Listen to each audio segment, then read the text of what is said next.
no joke. Drake's Fang is gone. There's nothing left but a crater.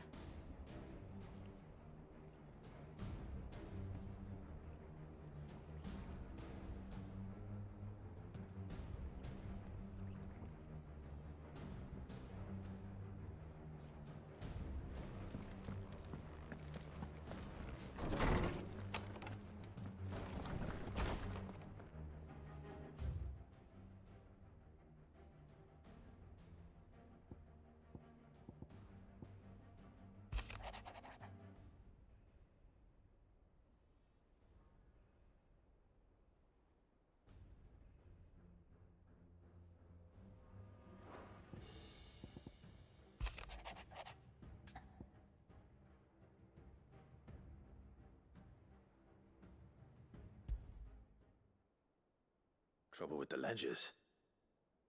Shouldn't he be asking Otto for help?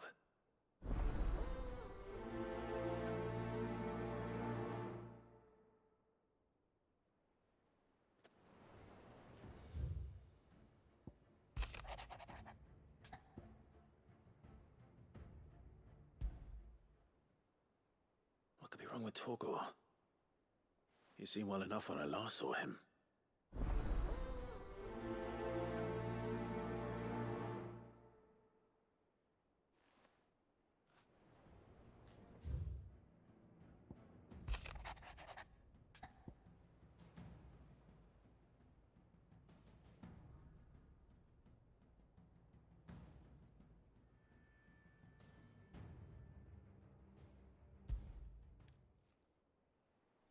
Hopefully it's nothing. But I should speak to Blackthorn just in case.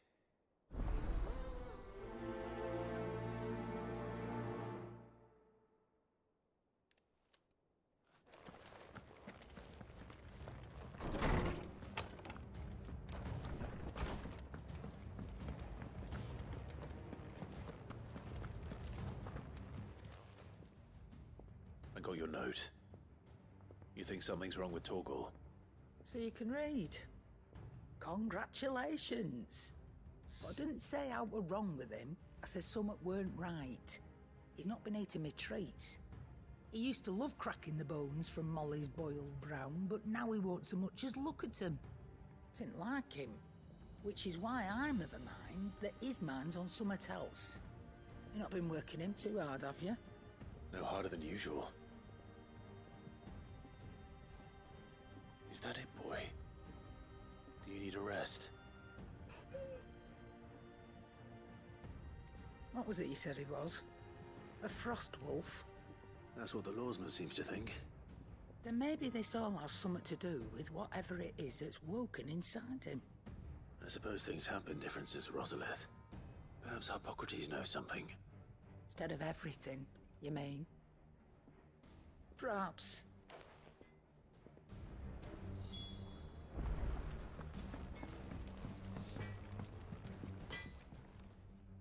Blackthorn, do you have a moment?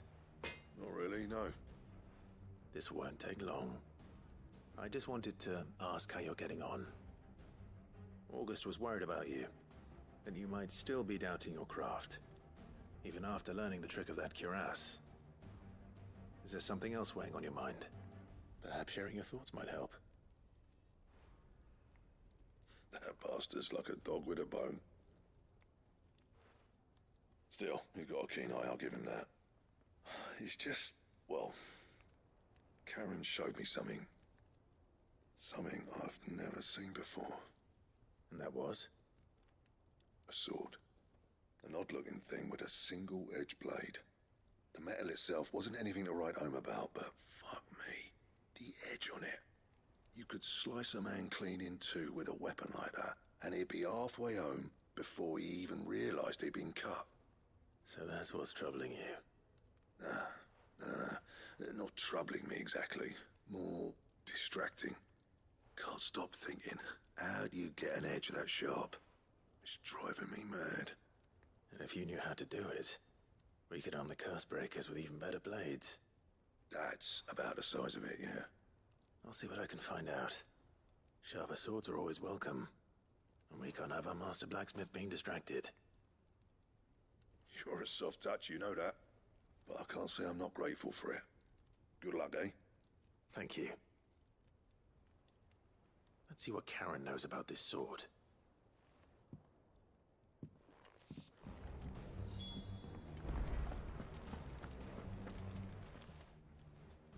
You're looking well, Karen. What do you want? Out with it. I want to know about the sword you showed Blackthorn. Single-edged and extremely sharp. Running around after him again, are you? I suppose I am, yes. But I need to help him find out how to work an edge like that. It's driving him to distraction. Little wonder, I suppose. There's not many like that make it as far as the twins, and those that do go straight into private collections. Which made it nice and easy finding a buyer. Can you tell me who bought it? Where is it now? You think I tell people who my clients are? Suppose you're not likely to go nicking him off me, are you now? Fine. If you stop mooning at me like that. Lord Ignac's the man you want. Delmekian bloke. Collects weapons and the like. And he's got more money than sense, which is why he's one of my favourite clients. Reckon he'll still be at the inn in Dalamil, where I left him. Thank you, Karen.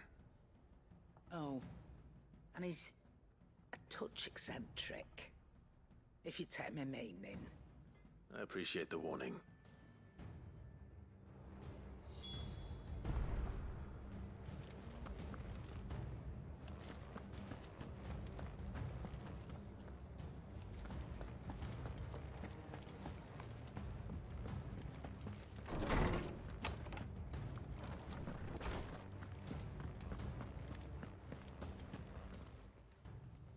Lawsman, I need to ask you about Torgal. Something's not right with him. He isn't ill, is he? I don't think so. But according to Lady Karen, he seems to have lost his appetite, which is certainly a new development. She says he's hardly been touching his bones of late, and she believes it may have something to do with what happened at Rosalith Castle. I rather think she might be right, though not about his appetite. All canids are instinctively inclined to crack open bones for the rich marrow that resides within, and I see no reason why a Frostwolf should be any different. Accordingly, I suspect it is not a lack of appetite that afflicts Torgal, but a surfeit of it. If we assume that his newfound magics require additional nourishment to sustain, it may well be that the bones Lady Karen is accustomed to providing are no longer sufficient. Frostwolves, after all, habitually prey upon far larger animals, whose bones may yield altogether different nutrients. As to where one might find a suitable substitute, some antelopes that graze the meadows of eastern Rosaria have been known to grow to a size more than double that of their lesser cousins. I don't recall ever seeing any that large. And little wonder. The oldest and largest such creatures rarely leave the safety of the highlands for fear of predators. The last elder antelope sighting I recall hearing about took place near Cressida, and that was long before the village was abandoned. Even so, it seems like a good place to start. Good hunting, Clive.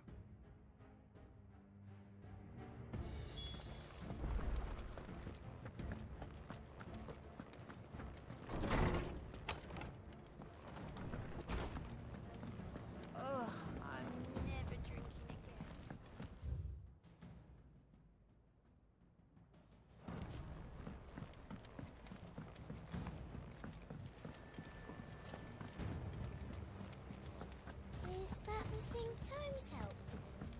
Mid told me she was building a ship.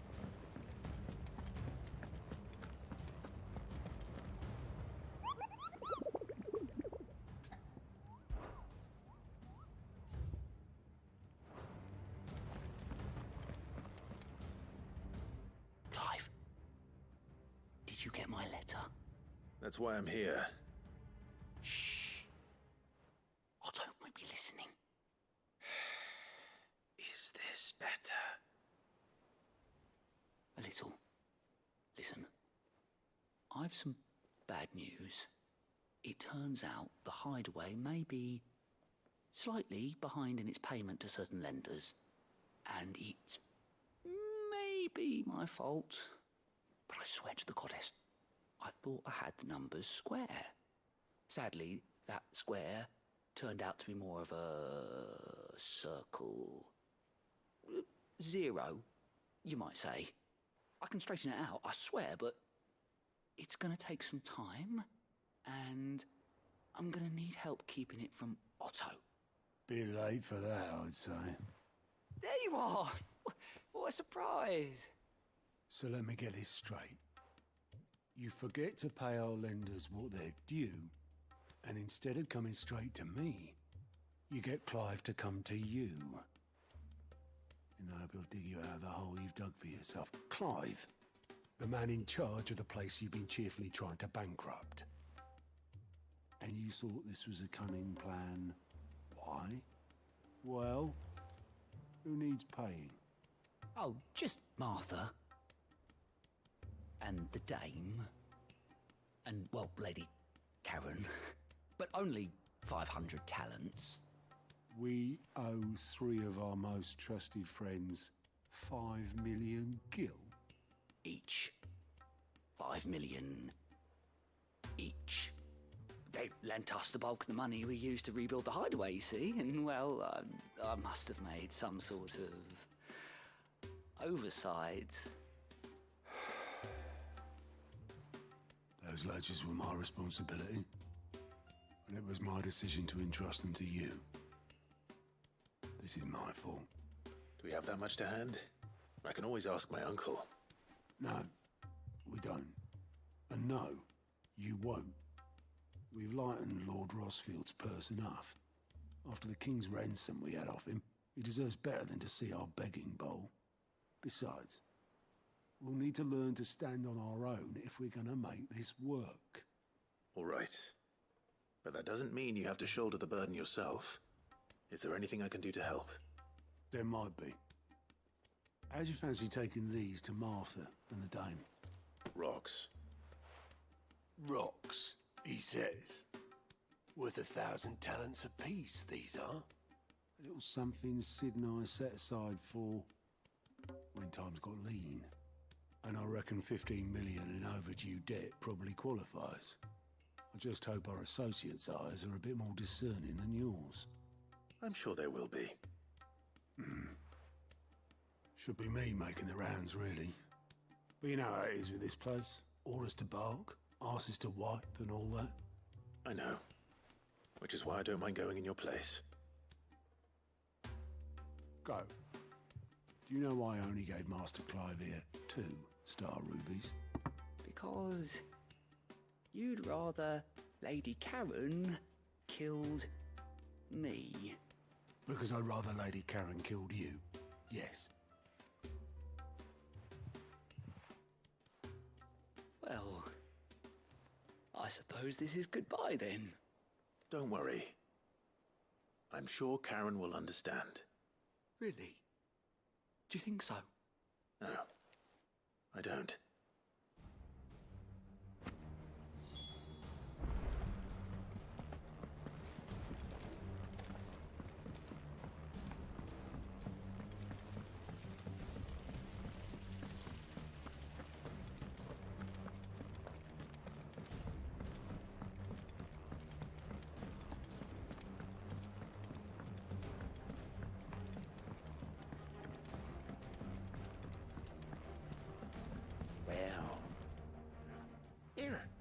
Sid, reckon you might be just the man to help me out of a bit of bother, if you've a mind to. Let's hear it. Well, it's about this alembic the chief's got me making. Lovely bit of kit it is. Bung in a solution you want splitting, and it will separate it out, just like that. Problem is, it won't always get rid of all the impurities. And with some of the stuff we need it for, that ain't good enough. Which is why I've been looking for something to filter the liquid we'll be cooking off. And that's where I was hoping you could help me out. I imagine Ty could get some use out of this alembic too. Distilling medicines and the like. All right. Why not? Proper job!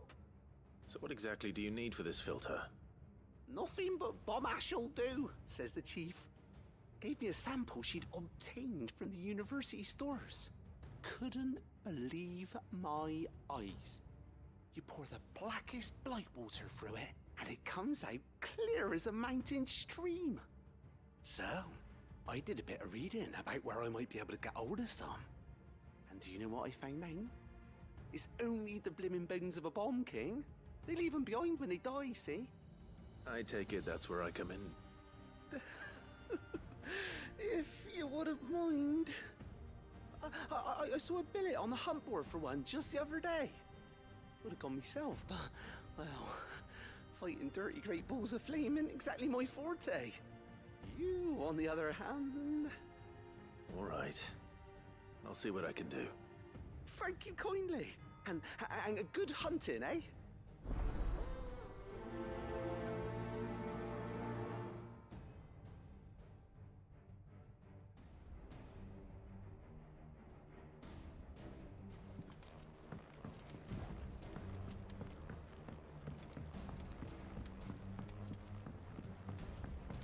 Think Mid might need some help.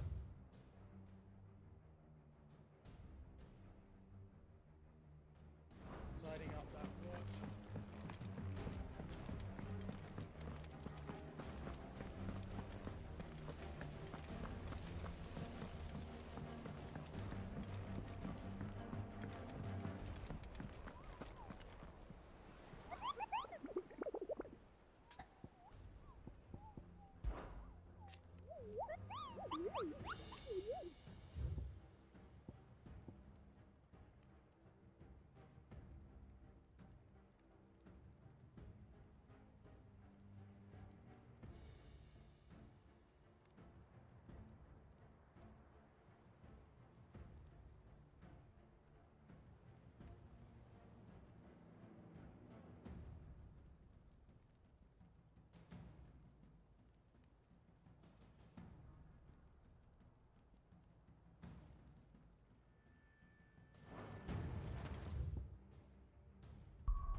How are you feeling?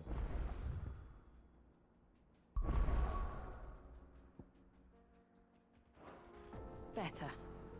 Thanks to Taya. I'm glad to hear it. And Torgal helped too. Didn't you, boy?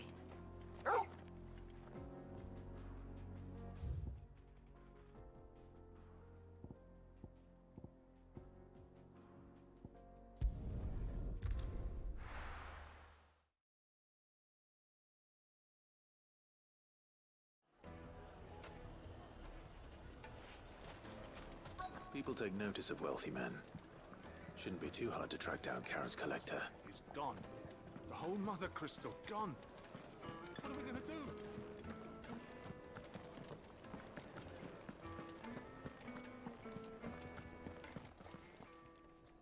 My reputation will be ruined! Ruined! Calm yourself, Lord Ignac, I beg of you, before you do yourself a mischief. Pardon the intrusion, but... Out! Get out! I paid for these rooms so I wouldn't be disturbed. Leave me be! Please, allow me to apologize. His lordship is going through a difficult time, and he's never been fond of guests arriving unannounced. Radim! Get rid of the filthy oaf this instant! Very good, Lord Ignac. Would you mind stepping outside for a moment?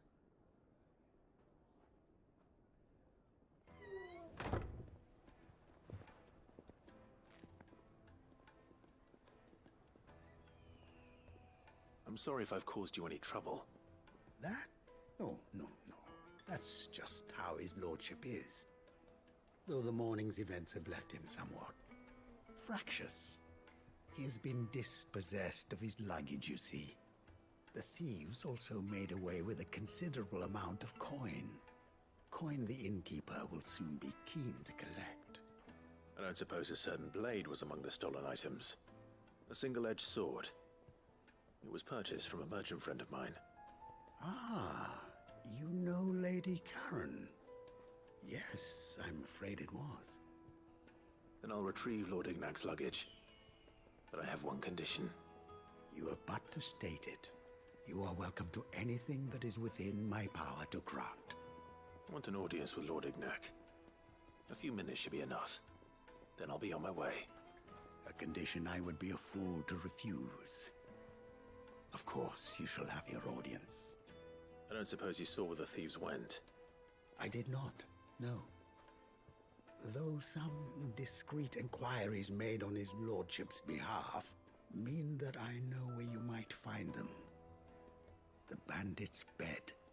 Every ill-gotten coin in Dalimil is said to pass through that disreputable corner of the Valcroy. And that's where I'm heading. I shall speak to Lord Ignac in your absence, and arrange for an audience upon your triumphant return. That will be very kind of you. Farewell, and best of luck.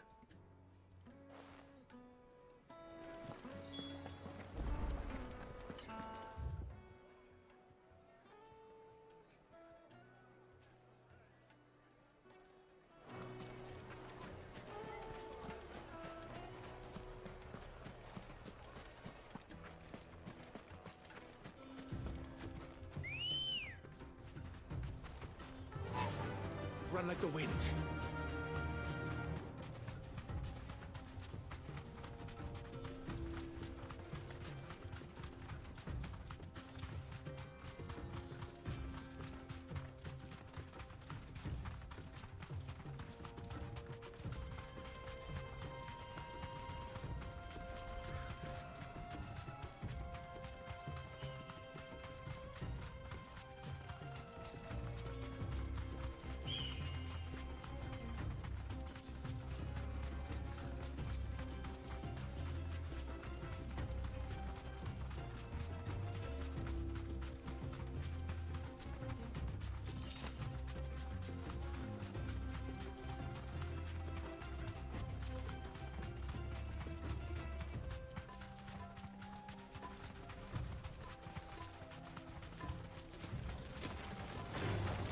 Time to fight.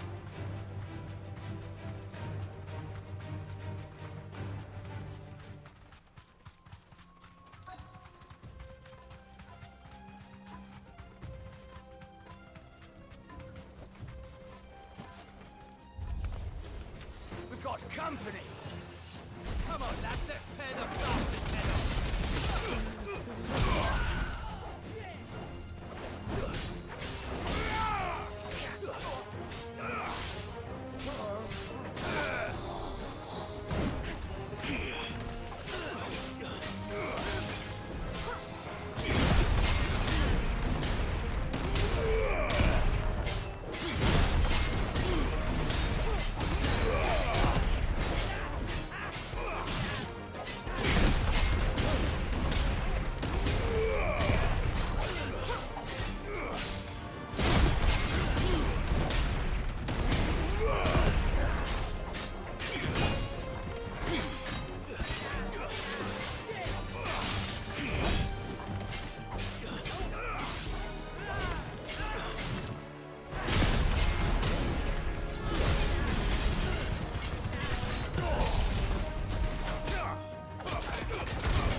This must be Ignac's luggage. Nothing seems to be damaged. All right. Let's get it back to Delamil.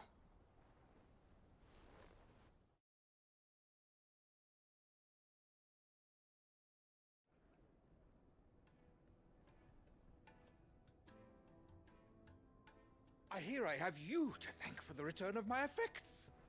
What shall I call you, my good man? Wyvern. Glad to make your acquaintance. A formidable name indeed. Well, Wyvern, I appear to be in your debt. Redeem here tells me you wished for an audience. Is that all? A few moments of your time should suffice, yes. You're a peculiar fellow, Wyvern. All right, speak. Master Wyvern was wondering if you could tell him about a certain single-edged sword you recently acquired. Oh, a true work of art, that one. Karen drove me hard on the price, but I would have sold her Radim here to get my hands on that sword. It was made in the Outer Isles, far beyond the Twins, and is used exclusively by the practitioners of a unique school of swordsmanship. They believe no combat should ever exceed a single strike, and hone their blades to such perfection that none ever does. Each sword is made for that one perfect stroke, and for that stroke only. They crack upon a second blow. There's a brutal sort of beauty to it, really. But how do they hone such an edge? Fine question. Why, they use a whetstone, of course. Whetstones, rather. A whole array of them, ranging from the coarse to the fine. 10,000 licks with the sharpening stone, then 10,000 more. But it is the final stone which lends the blade its legendary sharpness. A mineral quite foreign to this great realm of ours. And that is the key. The secret ingredient. Wyvern, it occurs to me that my little lecture is hardly equal to services rendered. Take this, together with my regards. The very stone of which I spoke, far rarer among collectors than even the blade itself, and a far more fitting payment. Thank you. Pardon the intrusion, my lordship. However, it is long past time we prepared ourselves to depart. So it is. I am locked in bitter competition with a rival collector of curiosities. I am one step ahead of the unscrupulous scoundrel, but he is hard at my heels. Are there many other collectors out there? Too many to count, but only one do I consider my nemesis. Lord Byron Rosfield, and is a perennial thorn in my side. I can imagine. Farewell, Wyvern. May our paths cross again. Radim, we mustn't dawdle.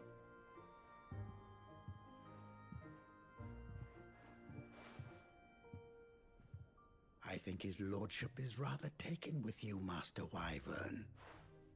Thank you again for your assistance. Coming, my lordship. I'll be right there.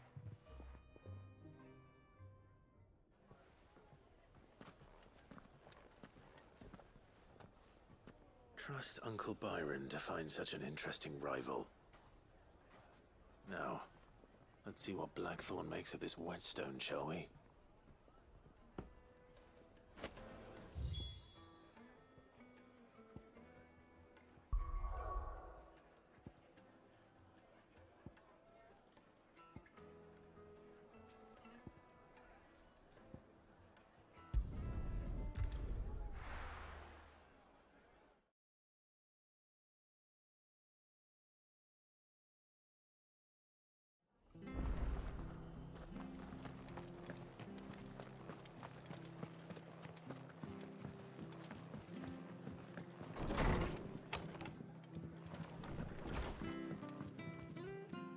Clive, we weren't expecting you.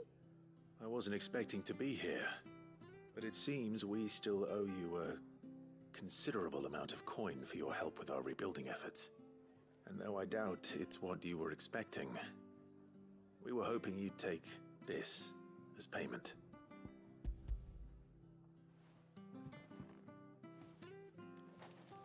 A star ruby? I can't accept this. It's worth at least twice what you owe me. More if you can find yourself the right buyer. Think of the difference as interest. Interest? If word got out I charged that much, no one would ever borrow from me again. Anyway, why are you the one here asking me about this? I'd have expected Otto. Bit much sending the Lord Marquis out to settle your debts, isn't it? The old goat working himself to death again? Something like that. Most days I think he's the only reason the hideaway's still standing. Same as always, eh? Back when the place was nothing but a twinkle in the eye of a recently retired Lord Commander, word is he was the first one Sid reached out to. Probably knew that without his strong arm and level head, the idea would never get off the ground. Sid may have been the face of the hideaway, but Otto's always been the backbone. And when Sid passed away, we were all worried that would be the end of it. That Otto would just give up. His death was hard on everyone. But it must have hit Otto hardest of all. But he didn't give up, did he? Quite the opposite, in fact. If I recall, he was the one who nominated you as Sid's replacement, and rallied the rest around you. I reckon what he saw in Sid, he saw in you too. And don't we all? Doesn't hurt that you're half as stubborn and twice as handsome, neither. That, and you keep good company. I suppose I do.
Back.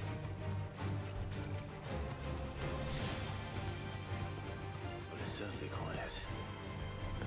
If I were a giant antelope, it would seem like just the place.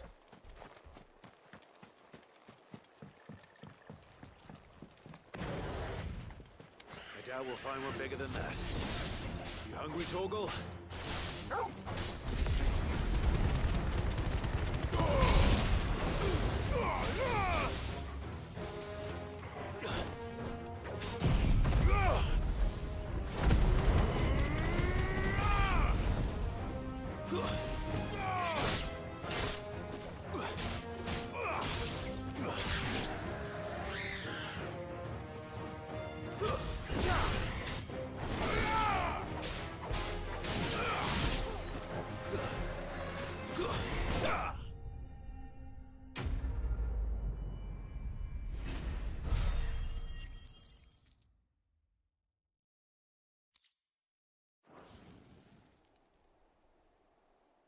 Now,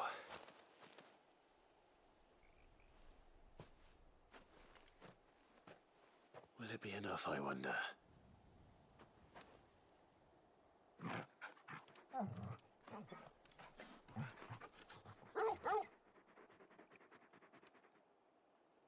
I say that answers my question, which means we owe the lawsmen our thanks. You're just a big puppy, aren't you? A very big puppy.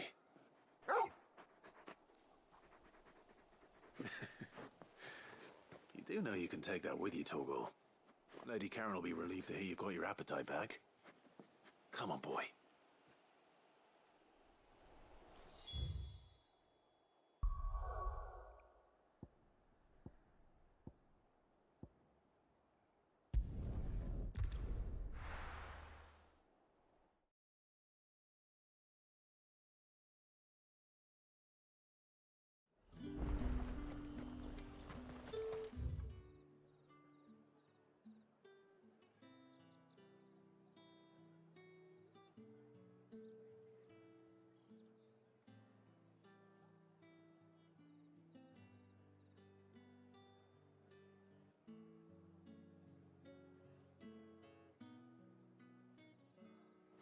There's talk. How the hell is anyone supposed to afford?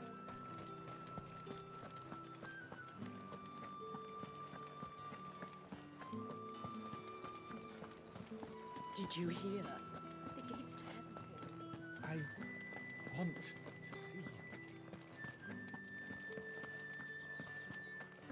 What am I going to do without Sweetwater and oil of talc? Milady, I come bearing gifts. Gifts? Whatever is the occasion.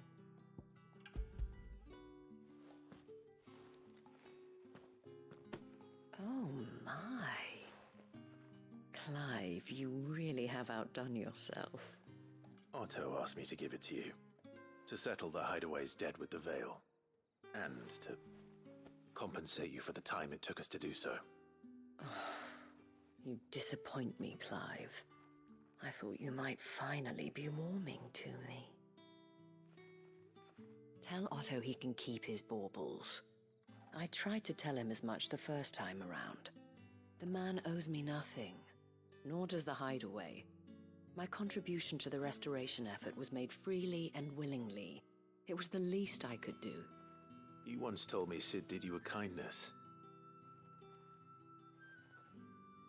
I'd like to do the same. Please, accept it. For my sake. And for Otto's. For all of us. For all you've done. It is rather fetching, isn't it? Very well. Otto is lucky to have you, Clive. I doubt anything could ever replace his son. But you and the others at the Hideaway are the closest thing he has to family. Otto had a son. Long ago, yes. Sid told me Otto lost him when he was just a boy, and blamed himself for not being able to stop it. I don't know how it happened, whether there was anything he could have done, but it was clear that it weighed heavily on him. I didn't know. How could you have? I doubt anyone did. Besides Sid, I've never met a man more keen to bear his sorrows in stoic silence. An ill habit, given that both have always been surrounded by friends desperate to help them. I'm beginning to see that.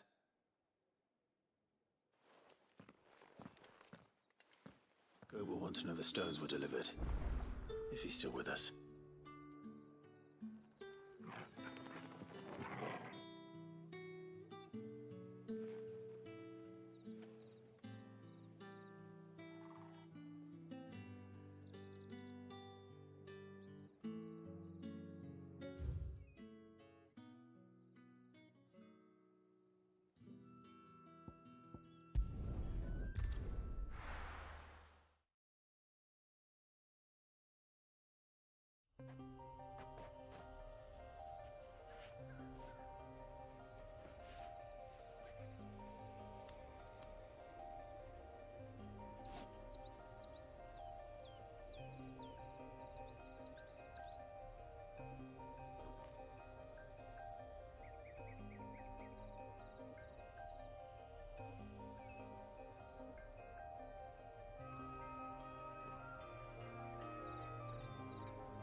Let's go.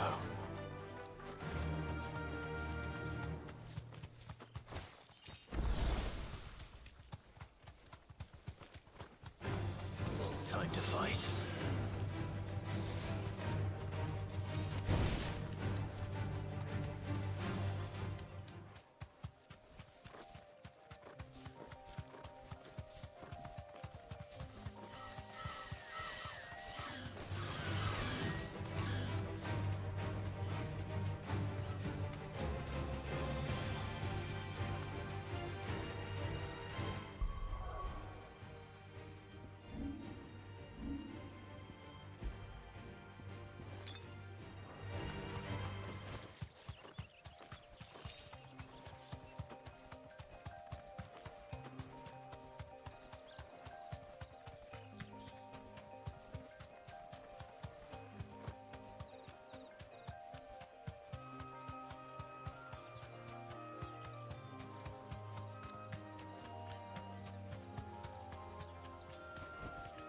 Back to the stables, girl.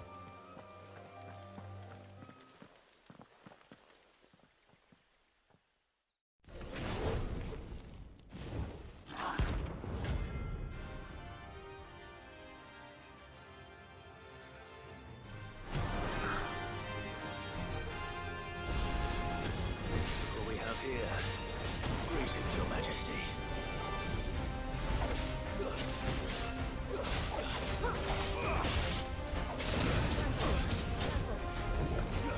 Thanks, boy.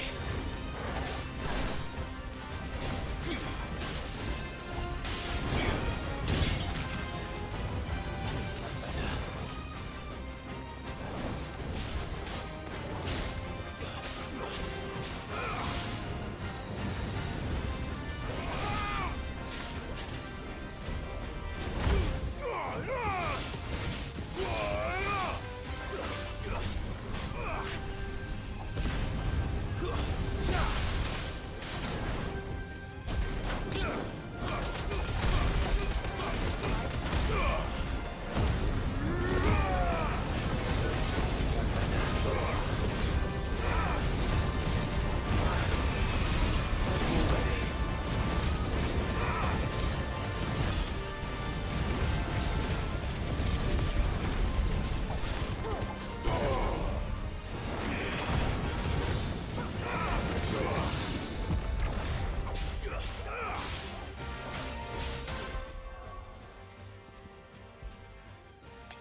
Your reign is over. Now to collect the ash. This looks like the stuff. Let's see if there's any more.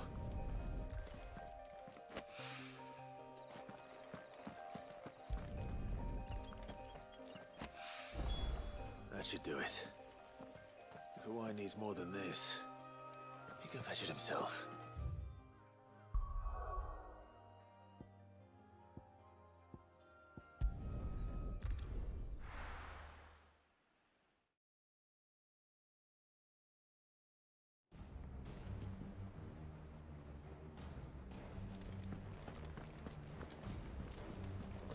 Is that the thing Tomes helped with? Mid told me she was building a ship.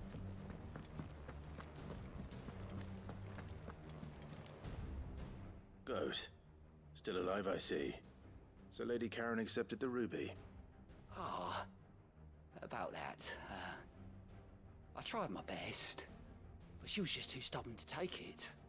She threw it right back in my face, in fact, and told me I could stick my stupid stone where the sun don't shine. Karen refused payment. I hope it wasn't something I said. I'm sure you were as tactful as ever. Let me see what I can do. Oh, wonderful. I hope you have better luck than I did.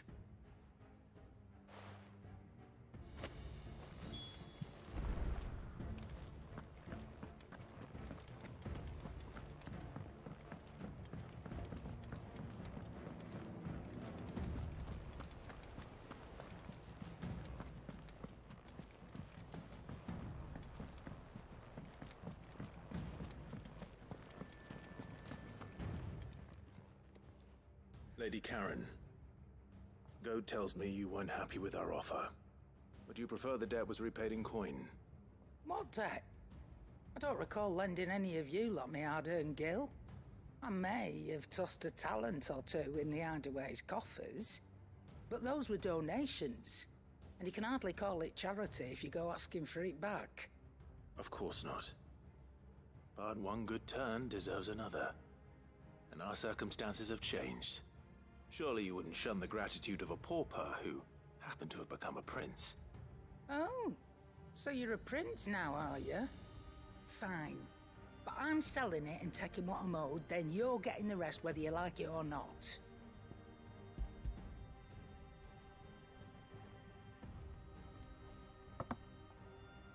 Where'd you even get this? A decent trader might nab 1,000 talents for a star ruby. A canny one, meanwhile, might claim it were nicked from the belt of Sid the Outlaw himself and ask twice as much. Might be I already have a buyer in mind. Might be you even know her. A fine continental maid whose beauty's only eclipsed by a guile in commerce. You wouldn't mind, would you? Not at all. Just be sure to tell her that it's always a pleasure doing business.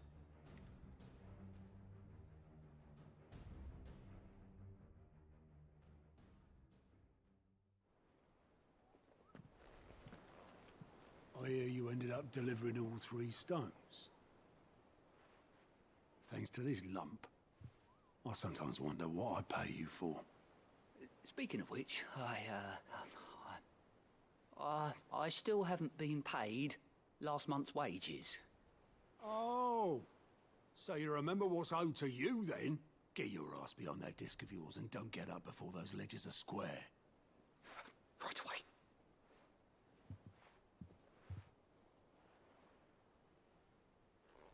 I've seen that before. Yeah, yeah. Plenty of times. It was the only goblet Sid ever used. Either out of habit, or because the filthy sod couldn't be bothered to find a clean one. I knew so little about him. Like most people. Martha and the Dame both seem to have fond memories of him. I bet they do. How long did you know Sid before he... Before he died.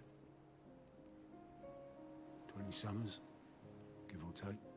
Back in the day, I was a purser on a trade ship, which is where I met him. He bought passage to... oh, forget where. And having nothing better to do on the long nights, we set up drinking island rum till the morning bell dragged me back to my duties.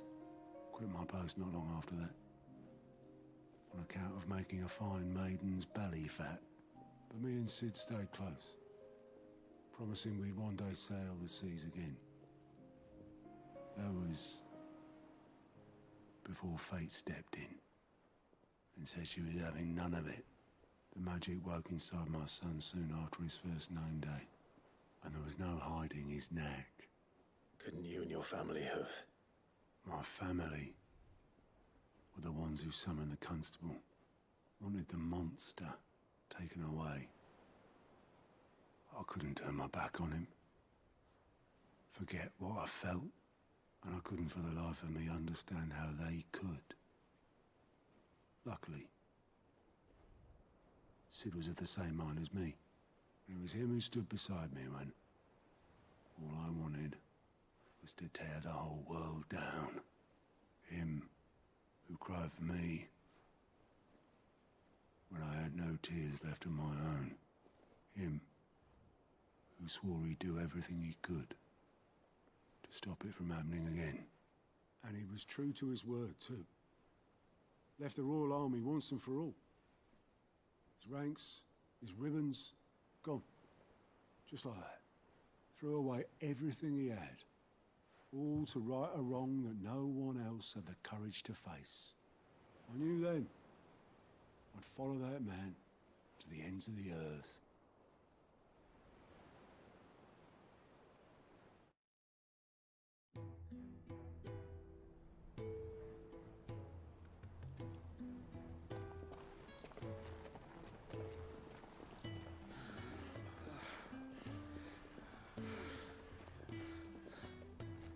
He was always too clever for his own good, was Sid. Saw the world for what it really was, while the rest of us were content to go along with the lie we were shown. And it can't have been easy, bearing that burden alone.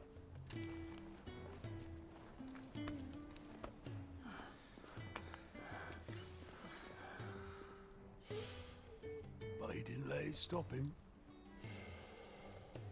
He never lost faith in what he believed was right. And that gave us faith in him. Faith he'd steer us true. So I swore to myself that I'd always be right behind him, ready to catch the stubborn sod, if ever he should fall.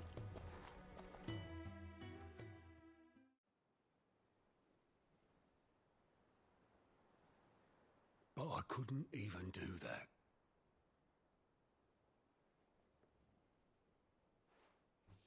Ignore me. Just the ramblings of a tired old man.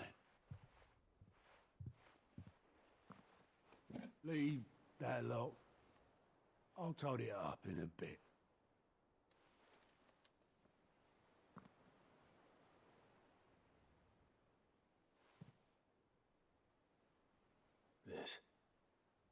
This is Sid's handwriting.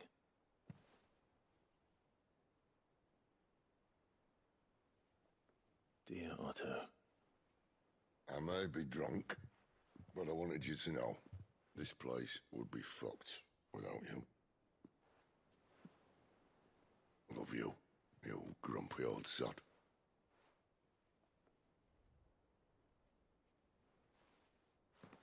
This note. Hmm? What about it? Sid was right. Without you, we'd all be lost.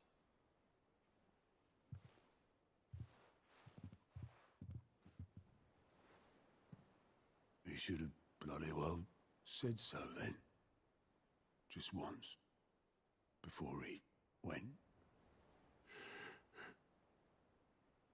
But then, why would he? Him, or anyone? I'd only have told him to piss off.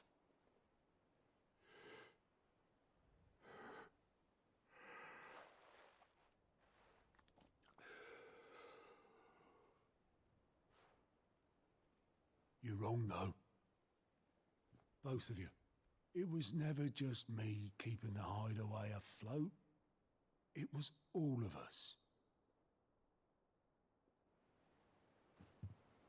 I just shoved people in the right direction. I barely seem to be able to do that anymore.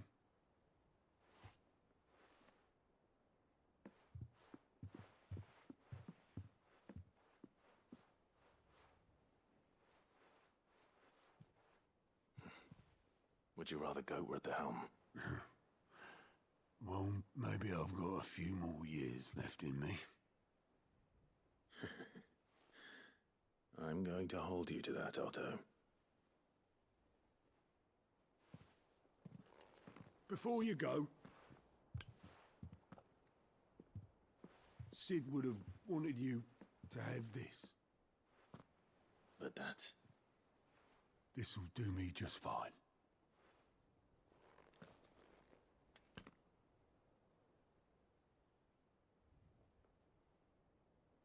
Thanks for the ray of sunshine. I'll see if I can't pay you back. Already have.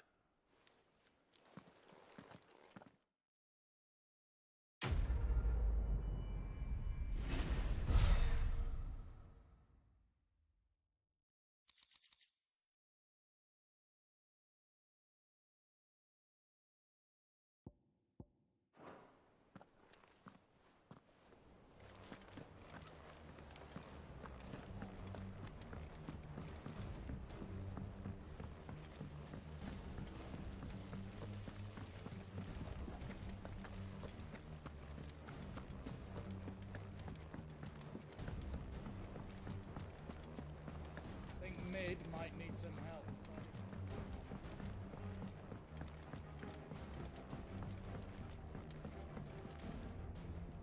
All right there, Sid? How's that hunt for the bomb ash going? I have it here.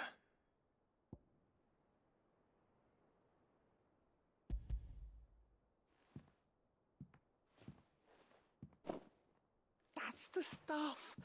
And plenty of it, too. Enough to keep the Alembic bubbling away for a good old while. You're a gent, Sid. Let nothing say otherwise. Right then, let's get this contraption up and running.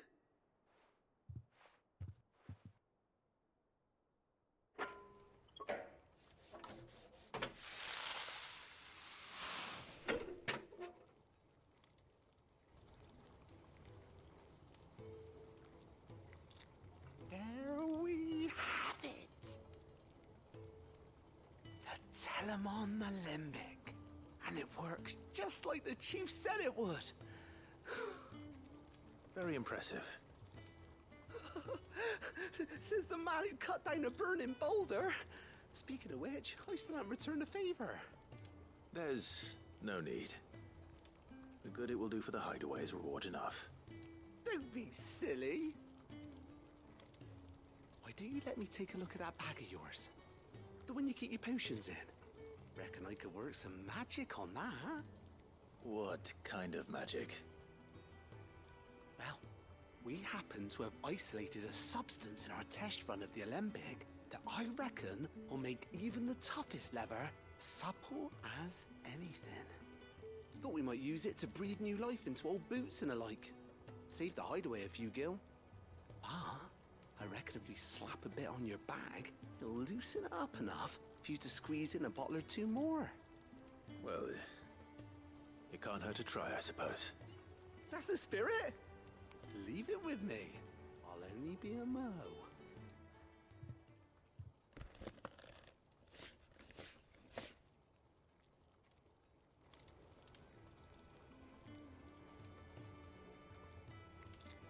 Well, what do you reckon? It certainly feels more flexible.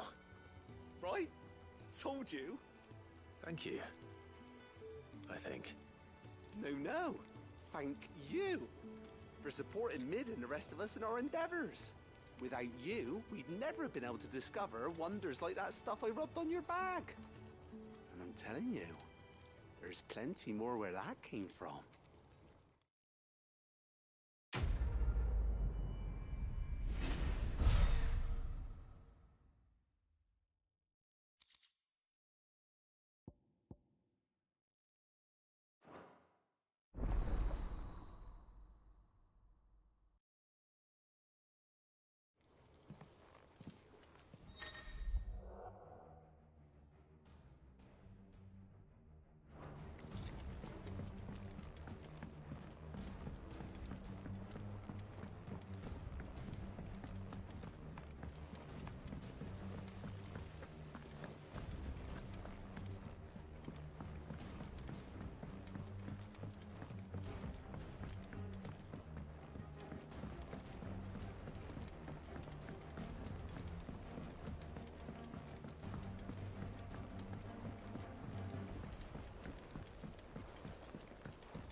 Sorry for the wait. But hopefully you'll agree it was worth it. You learned something about that sword, then? I did better than that.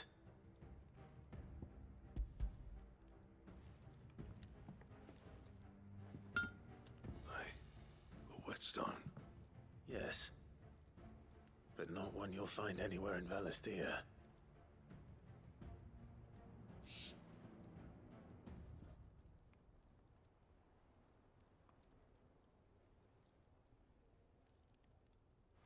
No wonder I couldn't get the same finish on the grinding wheel. One hit and all done, eh? Might not be so bad if all you ever fought were duels. Good luck on the battlefield. Your second opponent would be your last, no matter how good you were. Even so, is there some way it could be used to give the Cursebreakers an edge? I think so, yeah. With this whetstone and the right kind of steel, I could probably even make a twin of the blade that rattled me. But there'd be no replacing this little rock once I worn it down to a sliver. I reckon we get a dozen swords from it, if that. Swords that the Cursebreakers wouldn't know how to wield properly, and that would see them through a single fire piece. Nah, no point trying to copy that thing. Be about as much use as a wax anvil. But finishing our blades with a whetstone this fine, now that's something to consider. And what's finer than fallen masonry, eh? Or more hard-wearing, for that matter. Just imagine it. Good Valisthean steel with an edge as sharp as any found in the Outer Isles. I won't make a copy, nah. I'll make something much better. I'm sure the Cursebreakers will be delighted. Just don't push yourself too hard. Don't you worry about me, sunshine. I've been working day and night since I was half your age, and I'll still be here when you're long gone. Hey, thanks, Clive. I mean it. I owe you one. August too. It's good to know someone's looking out for me. He'll be happy to hear you said that. And I'll see that my debt to you's paid. First new blade I make's got your name on it. You come and find me when you've got the materials. All right. I will.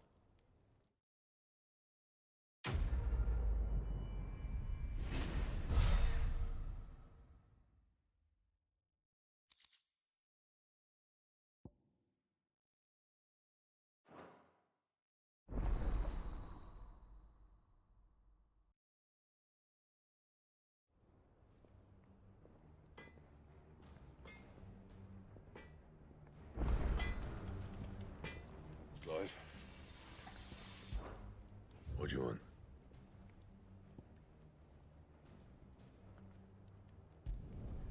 Should last you a good while.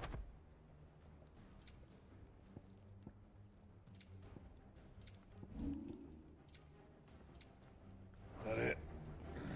Fine.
I noticed you and Torgal had gone off somewhere.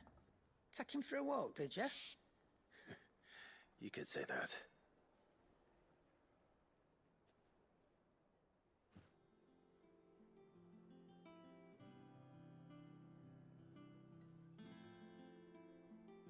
So, Molly's leftovers weren't good enough, eh? That'll teach me for treating you like you're still a pup. All right, no need to shout. Now we know what you're after, I can see about getting some in. Speaking of which, I brought one for later. Can I leave it with you?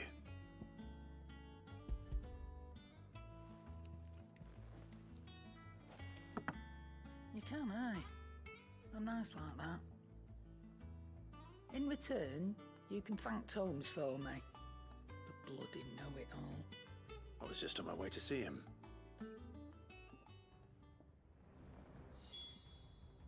Well, don't just stand there gawping.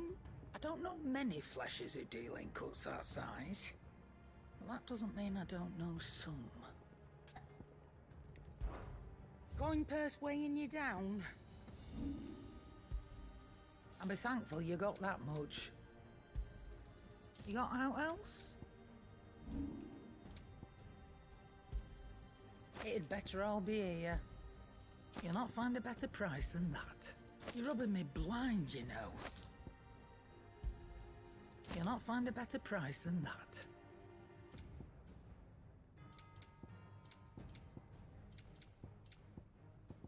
Finished, are you?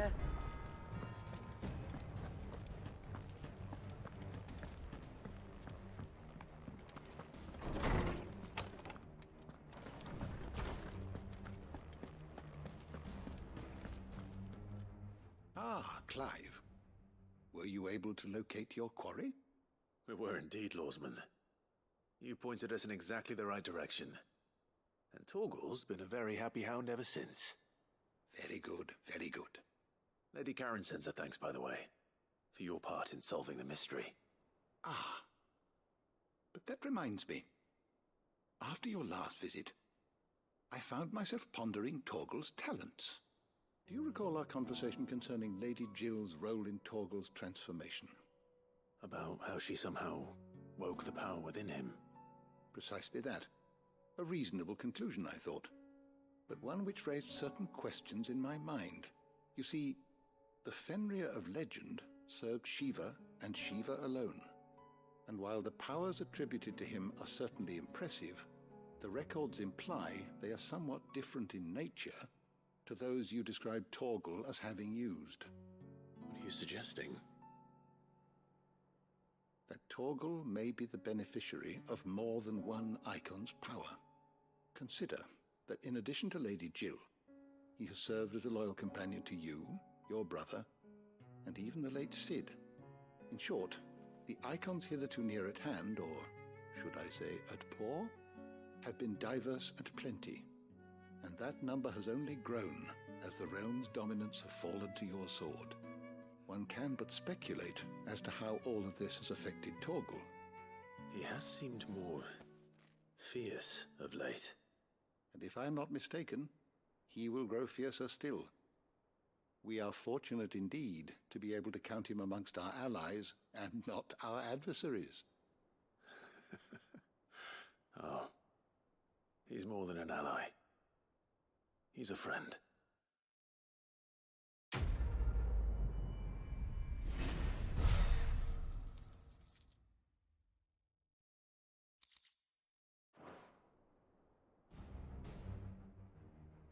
My knowledge is yours. I have compiled some new entries, if you would like to see them.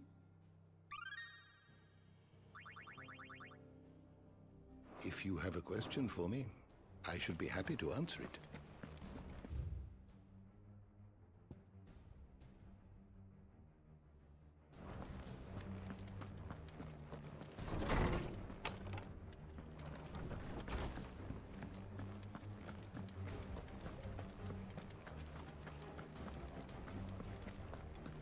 Crack the crystal too.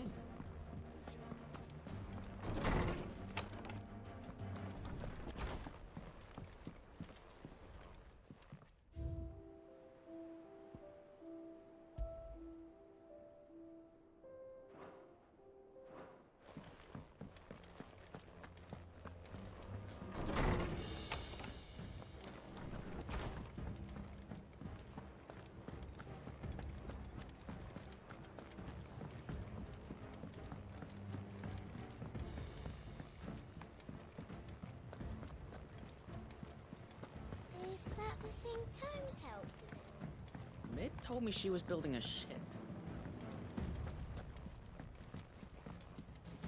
Here for another of my lectures.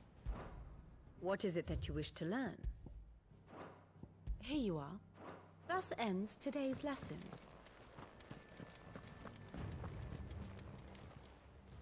Welcome to the Patron's Whisper. Your benefactors are a generous lot. All yours. All done? Clive! Here you go.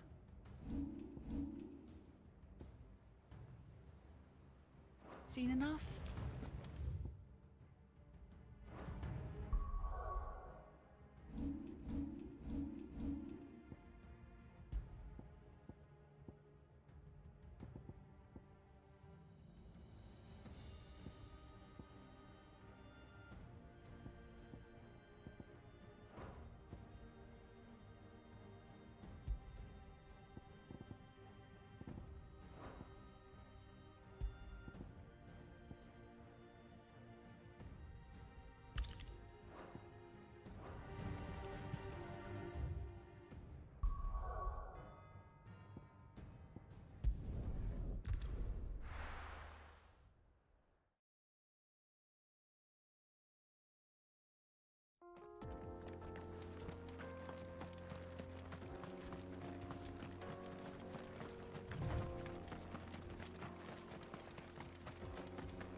This used to be a trade route for merchants crossing the Scars, till the Republic laid a new road wide enough to let wagons pass, and all official traffic moved there. Leaving this one for those living outside the law. Indeed.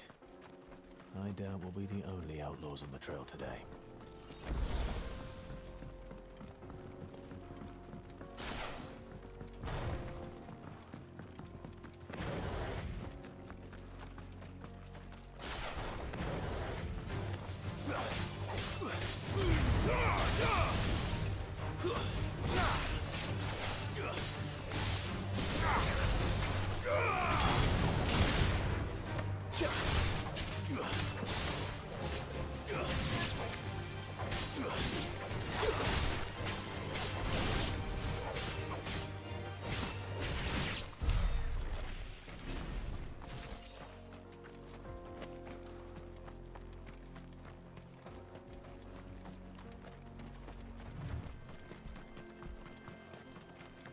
So what do you think? That we'd be... Really? It's as bad as that? Oh, aye. There's trouble up ahead. And too much of it for us to handle. I take it there's danger on the road. Oh, what about this fearsome-looking fellow? You think he'd be equal to the task? Well, no doubt. Assuming he's willing to hear us out. Well met, friend. My brother and I have been tasked with finding a merchant's missing cart. You seen it by any chance? How does a merchant misplace his cart? Oh, the man's a coward. When he thought goblins might come a-snarling, he ran, leaving his livelihood abandoned in the pass. He sent the two of us to fetch it, but it's gone. Now, I'm not much of a thinker, but I know the work of thieves when I see it. My brother's right on all accounts. And by my estimation, the bastards are lying in wait just down the road. We may have seen our share of action, true, but we've not got the skill in arms to boldly brave an ambush. You, however, have the look of a man who needn't fear a band of backwater ruffians. What do you say? Will you help us out? Chances are they'll come for you either way. But if you promise to lend us a hand, at least you'll pocket a reward for your troubles.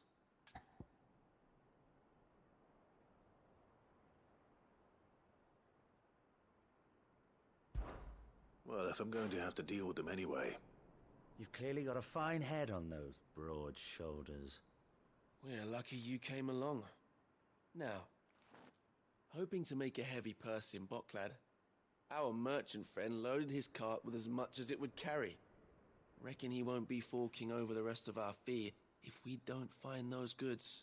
So, while you're seeing to those bandits, you keep your eyes open.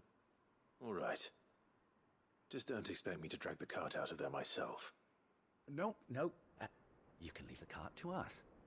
You just put an end to those bandits and point us in the right direction. You do that, we'll take care of the rest.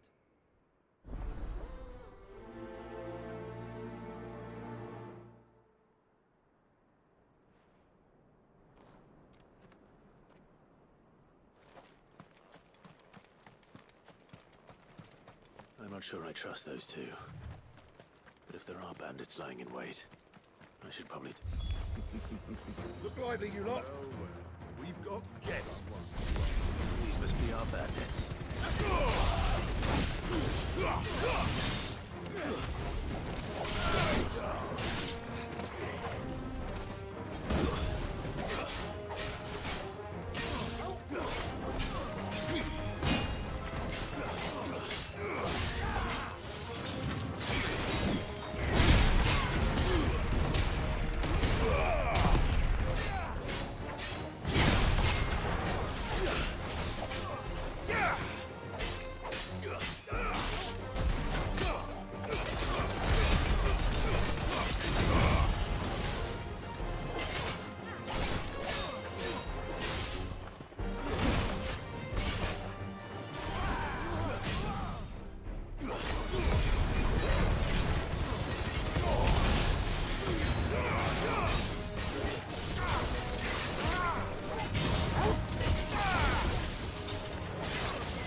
That's them dealt with. Now, where's that cart?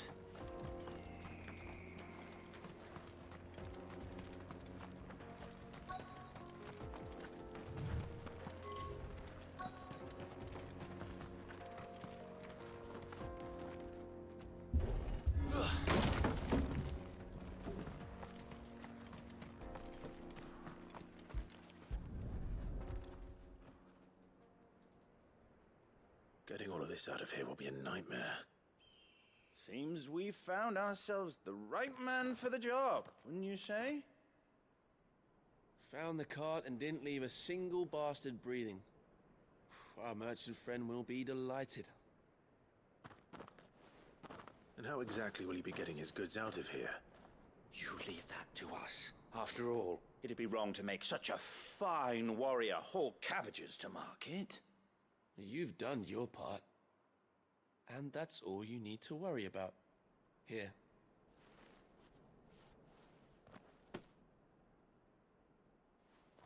It's been a pleasure. Now piss off. There's no need to be so rude, brother. What if we want his help again next time?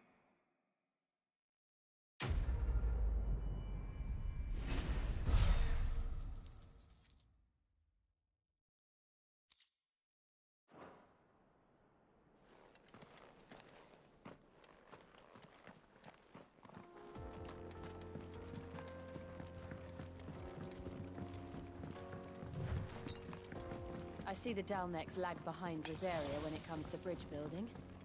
The fallen ruin should hold, at least. The path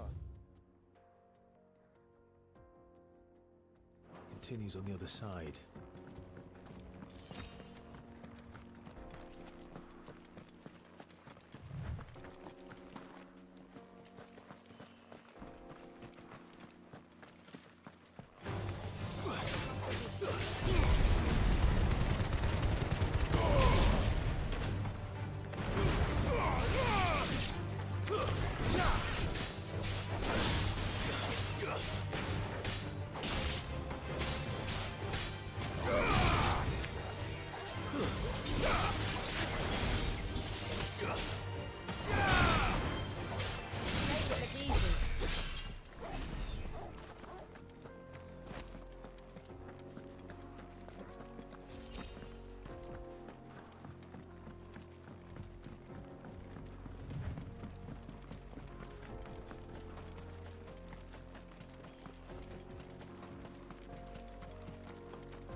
So this is Zemeckis. The land of the gods. It's even more impressive than I imagined. I remember being captivated by the story as a child. Long, long ago, man was overcome by avarice and challenged the gods in a bid to win their power. The final battle took place here, at these falls. Or so the legend goes. If anyone ever manages to plumb those depths, perhaps we'll learn if there's any truth to the tale. That the gods emerged victorious and punished man for his defiance by visiting upon him 2 curses. Dominants and bearers. To tell the truth, I always thought it strange that the dominants and their icons were deemed a curse. Back home, the dominant inherited the throne. They were admired and exalted, not spurned. Whenever I got to that part of the story, I always assumed there must be something I'd misunderstood. You had a lot of storybooks, didn't you? In your room, I mean.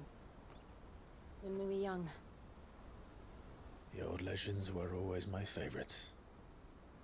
Epic battles between gods and men. Father encouraged me to read as much as I could. He thought it good for my education. You really were a boy like any other, weren't you?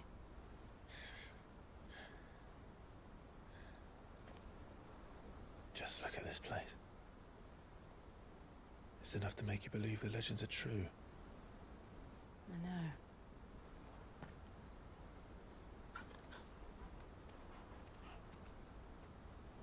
We're not far from Boklad. The road will be busier up ahead. And we'll have to keep our wits about us.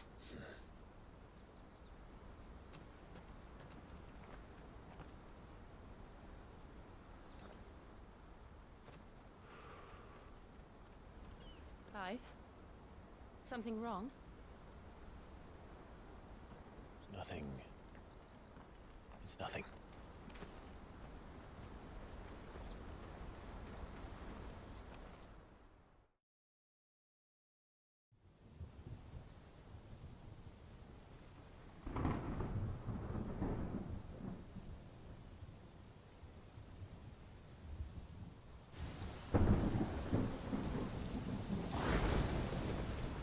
I see the reports are true, Father.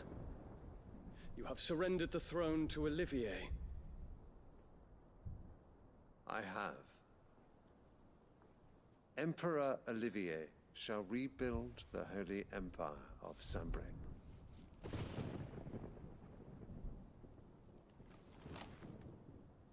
How is he to rule an empire? He is but a boy. I shall advise him until he comes of age. Father, please. Or for as long as I am able. The empire we seek to build needs young blood to rule it, and I can think of none better suited to the task.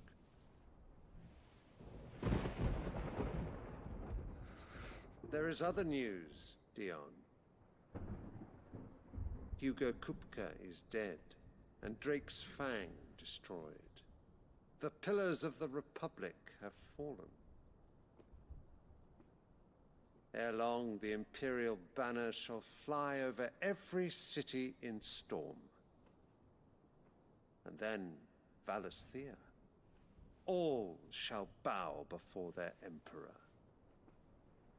Father, these are the words of a tyrant. They are the words of a god. The Emperor whom I gladly serve. Great Greagor, made flesh.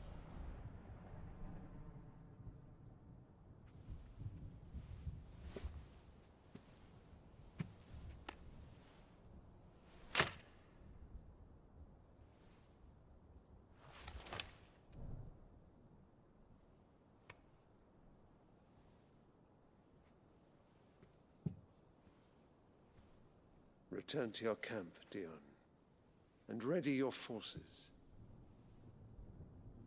It is time to show the world the true power of Sanbreque.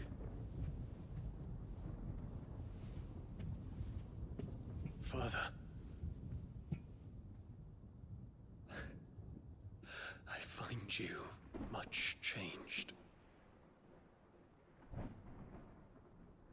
Is this truly the path you wish to tread? Or are these the ambitions of another? Of Ultima, perhaps?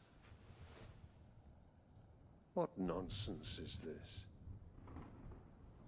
I speak my mind, and my mind only.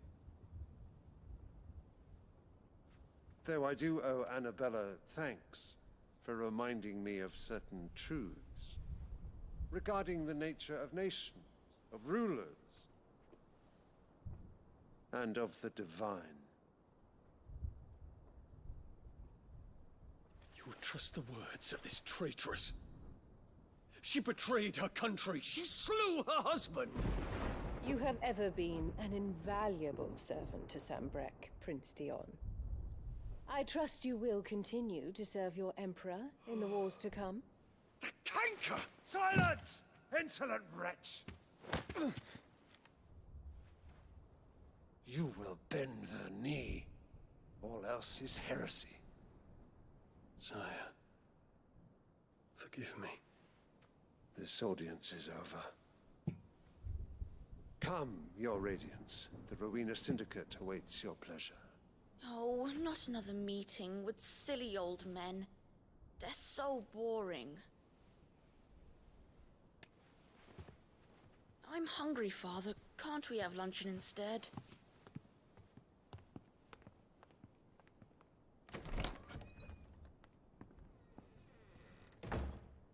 Does it pain you that you will not inherit your father's throne? I have suffered worse.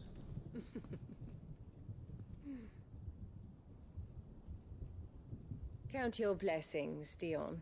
For a base-born child to be chosen by Bahamut is miracle enough. You have risen high on his wings, but you shall rise no higher, lest your impure blood stain the throne. What do you know of my blood?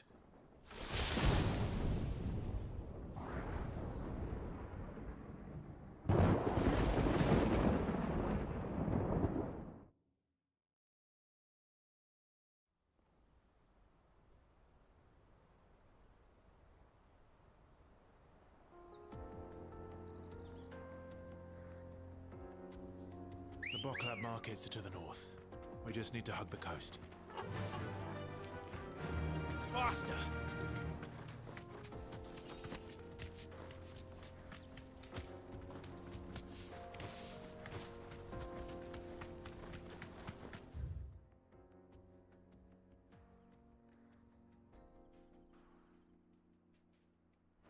Infiltrating the Dominion won't be easy with the Imperials on high alert. No. His Radiance has lost one capital already. We can be sure Sylvester will do everything in his power to hold on to Twinside. His troops are well-trained and increasingly battle-hardened. But it's not as if we can wait for the siege to end.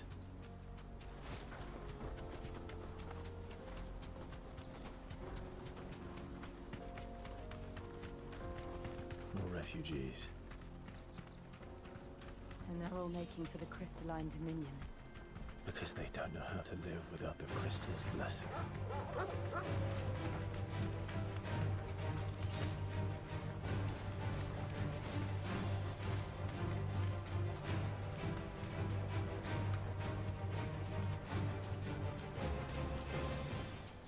No need to ride from here. There are no crystals here. This is where we're supposed to meet Goots, isn't it? That's right. He said he'd wait for us here after replenishing his supplies. I dare say he'll have finished by now. What do you think, girl?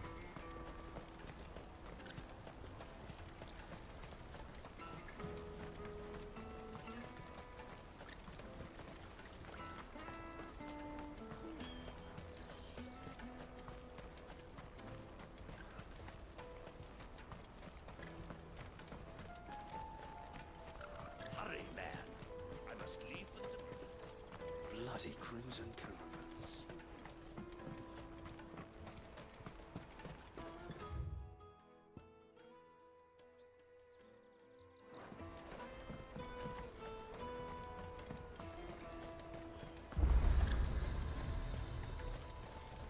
Well met.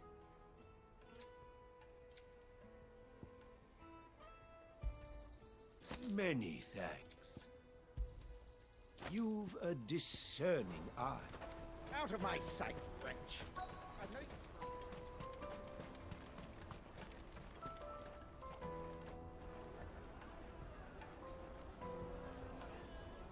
Wonders from across the water. Come one, come all. Feast your eyes.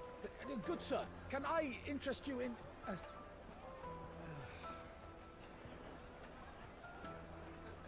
How much? For a measly crust of bread? You won't find any cheaper. Not nowadays. But you're more than welcome to look.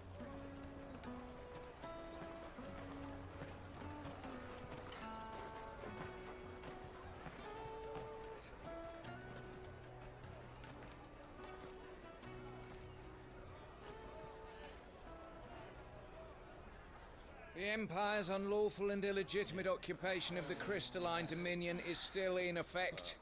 Only those whose business in Twinside has been officially approved by the Republican Army will be permitted to cross the border. All who seek entry are to form a line and ready their documents for inspection. It looks like we aren't the only ones who are eager to leave. And they're checking everyone. Can't you make an exception? Not for the likes of you. We won't get through without that pass.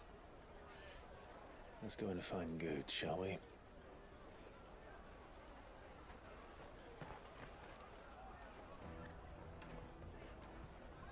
He must be around here somewhere. Come, taste my peaches. They're sweet as nectar. I'll take the large one. Ah, Good. There you are. Clive, I'm so sorry. Don't tell Nan, will you? Slow down, Good. Just tell us what happened. It's me trader's pass. It's gone. We cannot ride the caravan without it. We won't even be able to get through the flipping checkpoint. Do you remember when you last saw it?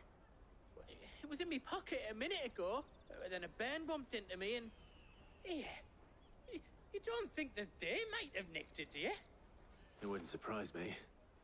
A busy market like this is prime territory for pickpockets. So, to get the pass back, we need to find this child. Where would we even start? I know where! I've got a pal in Bocklad who might be able to help us. No one knows more about what goes on round here than she does. Where do we find her? She's the owner of the Crimson Caravans, up that way. Sign's got a red chocobo on it. No time like the present. You two go on ahead. I'm gonna check the rest of my stuff, make sure naught else is missing. All right. We'll meet you there.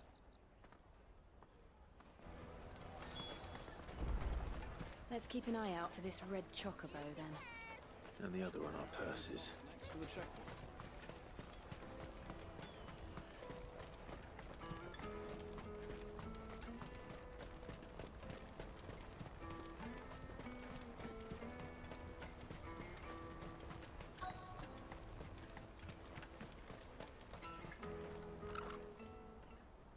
Looking to hire a coach?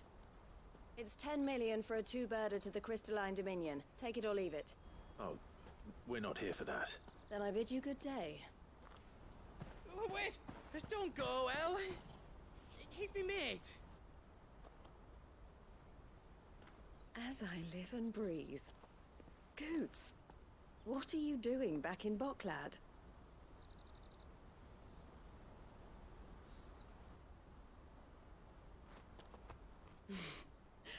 I gather Lady Karen didn't send you.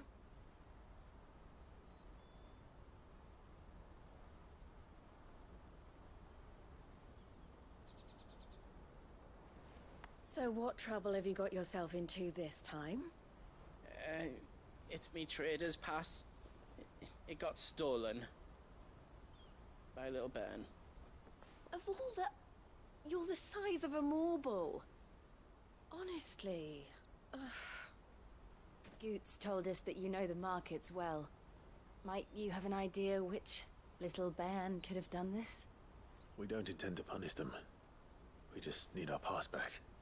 Then, we can be on our way. I see. So neither of you has a trader's pass either. Not that anyone would take you for traders, but I suppose that's why you came to me, correct? Now, I can't say for sure who took your pass, but I suspect I know why they did it. Let me explain.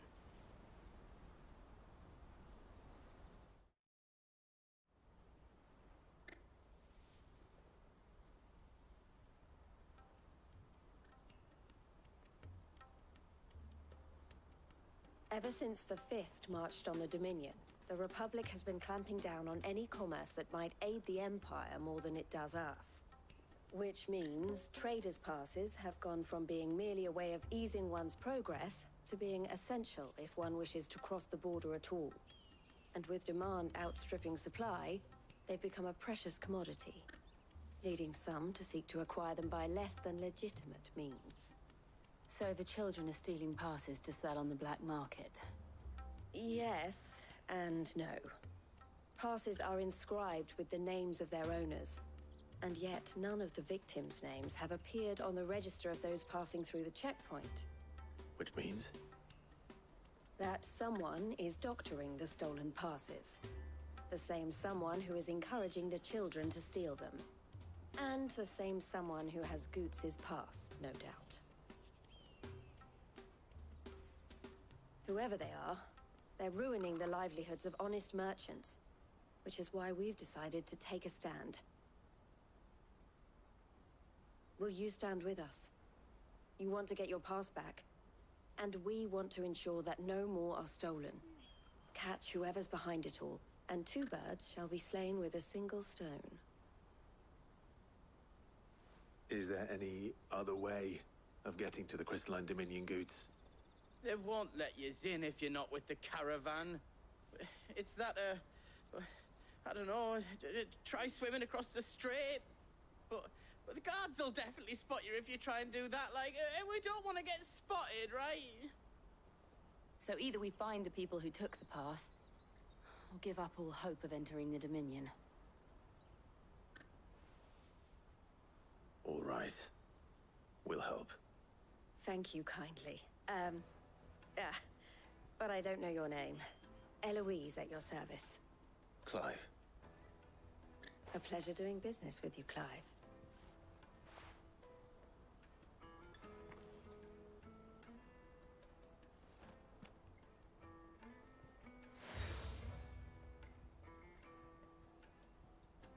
The proprietor of the furniture makers by the coach stop is spearheading the search. Wear that, and he will know you for a friend. I suggest that you speak with him first. The furniture makers. Understood.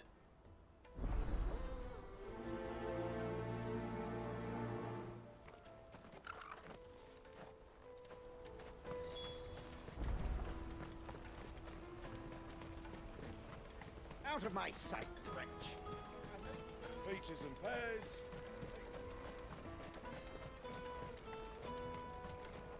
Come on, come on! Jug of snake spit for the road? Juicy pears! Slake your thirst with... Are you the furniture maker? Looking for something in particular? Ah, Eloise collared you too, eh? Then I expect you want to know more. She told me you were leading the hunt for the pickpockets. What have you learned? For one, that they're targeting the traders carrying the biggest packs. Harder to watch your back, see? And less chance of the mark giving chase if they're spotted. Not that they'd be likely to catch them. Those imps know every inch of this warren like the backs of their hands. Their eyes must have lit up when they saw Goots. The fishmonger round by the gate's been trying to track down the children involved. You should go and have a word with her. Thank you. We will.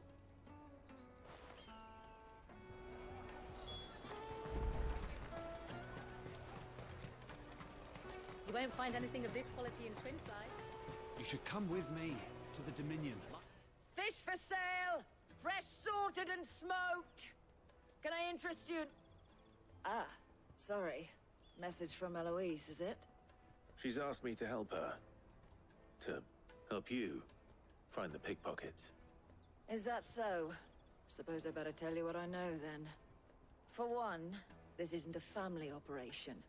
All the traders say the children who stole their passes were dirty, dressed in rags. Street urchins, by the sound of it. We get a lot around here. Orphans from the wars. A few, perhaps. You saw the refugees gathered by the entranceway? They're all looking for a new start in the Dominion and beyond. Some of them take it as an opportunity to rid themselves of unwanted baggage. The shame of it. Whoever's behind this would have to have made themselves known to the children at some point. And so should we.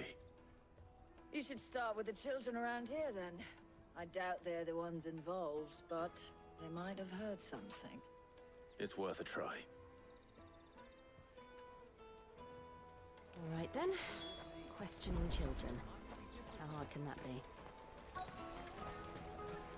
You won't find anything of this quality in Twinside.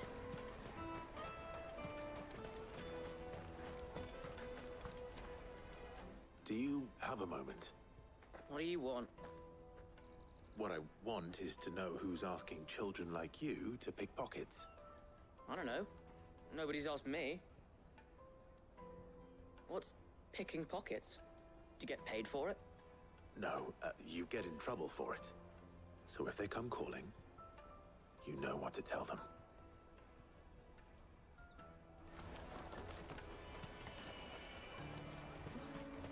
The caravan stops next to the check. Traders pass. You'll be on your way.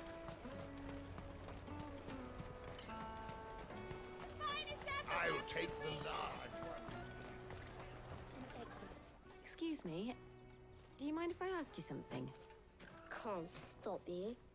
I was just wondering if anyone has asked you to do anything out of the ordinary recently. Anything you grown-ups ever ask us to do is shut up and go away.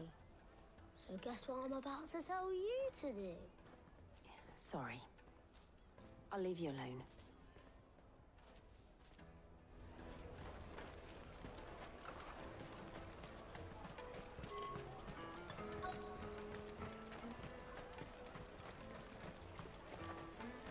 You won't find anything of this quality in Twinside.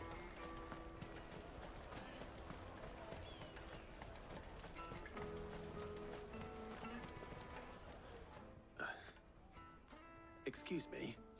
What do you want? I don't have any money. It's all right. We're not going to hurt you. We just want to talk.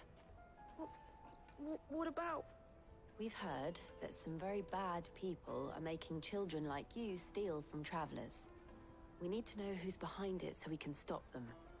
I don't know much about it, really. But my friend, Honza, he said he got a job doing something dangerous. Sounds promising. We need to find him and ask. Do you know where your friend might be? He's usually by the tents outside town. Thank you. You've been very helpful.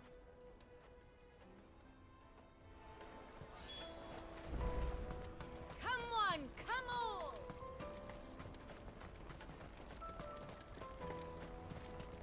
Peaches and pears. Let me carry your goods. I'm cheap.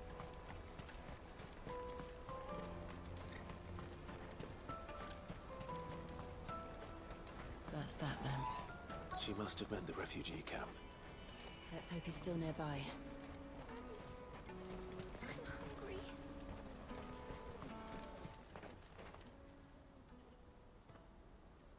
That big fat donkey was easy pickings. He wouldn't have noticed if we'd robbed his boots off him.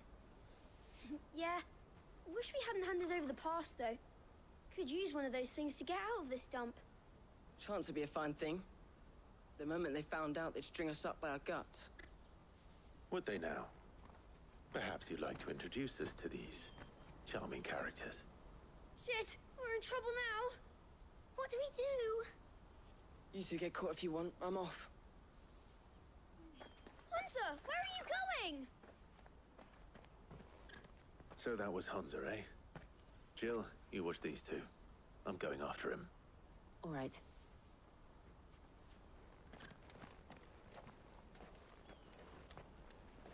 He can't have gone far.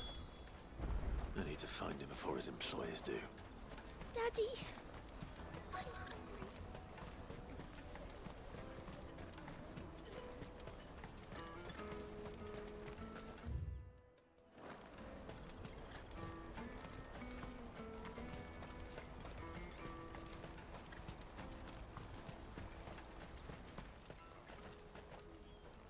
Shit. Cornered. It's all right, Hunter. I'm not going to hurt you. I just want to ask you some questions. Fine. Not like I've got a choice. I'm looking for the people who are making you steal for them. Who are they? Call themselves the Carstones. They said they'd give me good gill if I did what they told me. I knew they were bad, but bread doesn't come for free. Didn't come at all half the time, before I started buzzing for them. You know, if I didn't do it, they'd just pick on someone else. Someone they could push around easier. Hunter. You found him then? Jill. Where are the other two? Eloise is watching over them. She sent Goots and I to look for you. You're... him! I haven't got your pass anymore, if that's what you're after. I gave it to the Carstones. Whatever you do to me, I can't get it back. Not that I go against them anyway. If it weren't for their gill, me and my mates would have starved.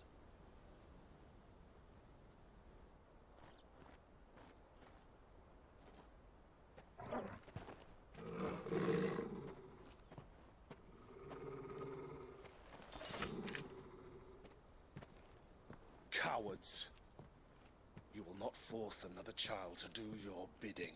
Wait, we're not... Don't hurt him.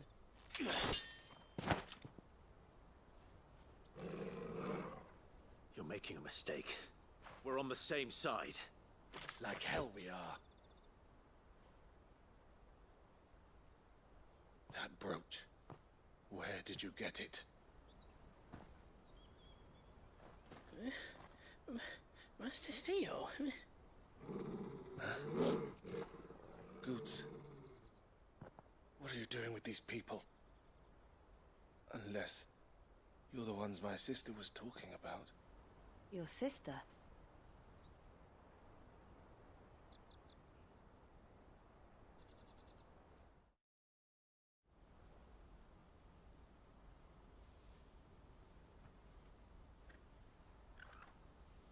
Eloise didn't tell us she had a brother. And why would she? I'm just a back and a blade. Theodore, at your service. Sorry about before. Theodore, what do you know of the Cast Stones? Vultures who have made Boklad their hunting ground. They prey on the desperate, stealing from those with gill and bullying those without it into joining their flock. I'd been looking into their activities in hope of sparing the refugees any further hardship. But it seems they've already stooped even lower than I'd feared. Hunter's a good lad. Don't blame him for what they've made him do. If he and his friends hadn't agreed to work for the Stones, some other poor souls would have. On pain of death, most likely. Clive, was it? And my sisters asked you to help put an end to the pickpocketing. Then we all want the same thing.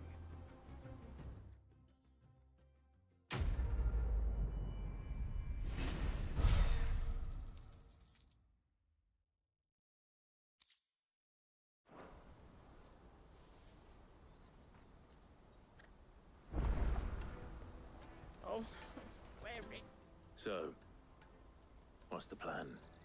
What else? We find the Carstones, and we crush them. You get your trader's pass back, and I make Boklad a safe place again. All right then. All right then. Honza, where are they camped? Don't worry. They'll never know you told us. Couldn't if I wanted to. They always come to town to collect the passes. Meet us outside the gate. I tried following them once, but they spotted me halfway down the trail. Said they'd string me up. We'll try it this time. Which way were they going? Back down the road towards Leitney's Cleft. To Leitney's Cleft, then.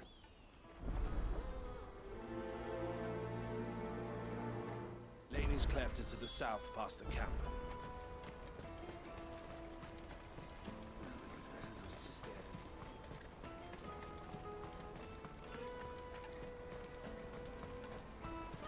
That's that, then. Daddy! There are no crystals here.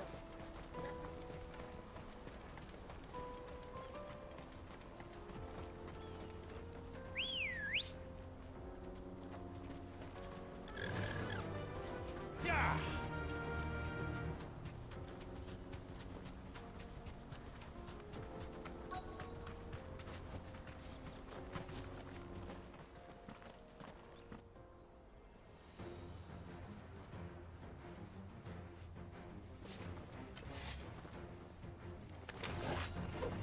That's the one who's been sticking his nose in our business. You should have minded your own.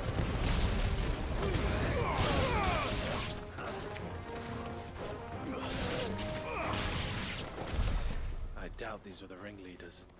But at least we know we're on the right track.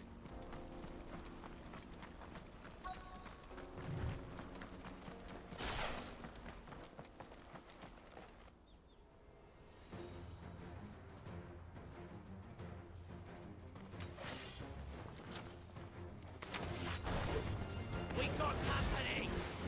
That's the lot.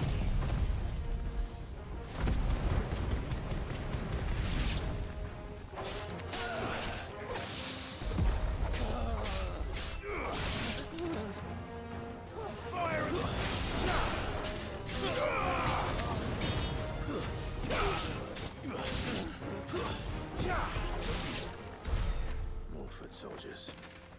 Fewer now.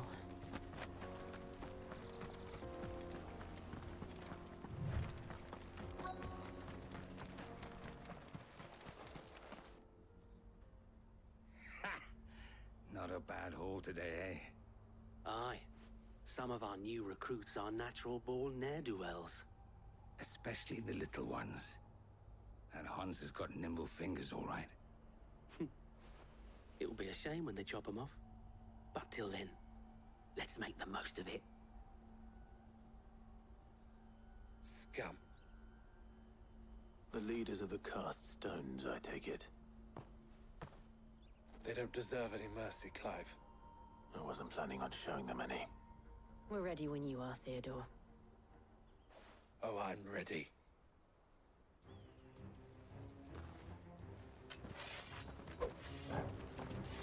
Fuck! It's that guard from Bocklad!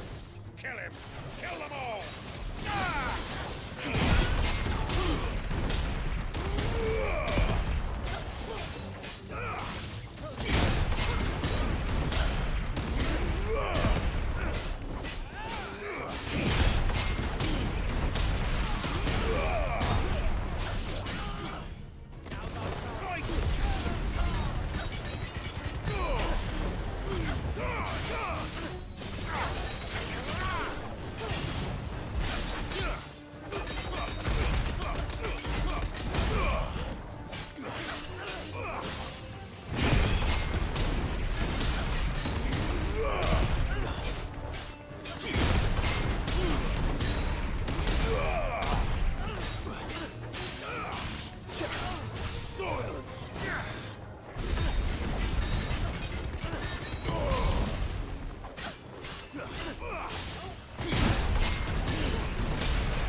And they say crime doesn't pay. Gold chains, rings, purses. And traders' passes. Dozens of them. Have the names been changed? Not yet. I recognize some of them. No doubt Goots's is somewhere among them. Now I just need to sort through it all and return everything to the people it was taken from. We should go and give Eloise the good news. Can we leave things here in your hands, Theodore? Of course. Oh, and, be sure to tell her of the part I played, won't you? We'll be glad to.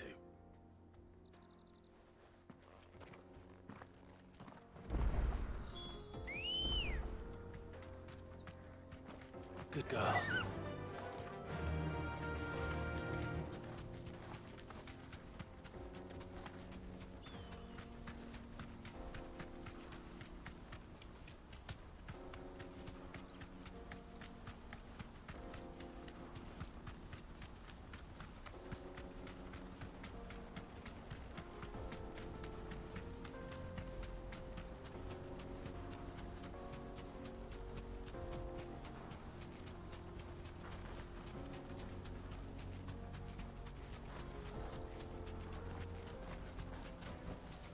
That'll do, girl.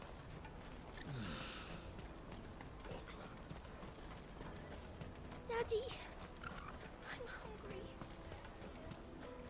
That's that then.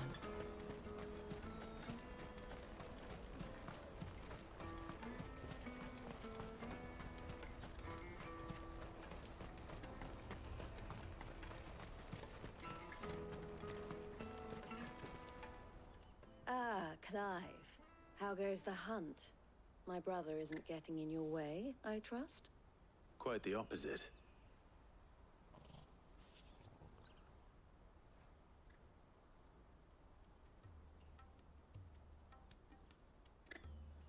So it was the cast stones who were behind it all.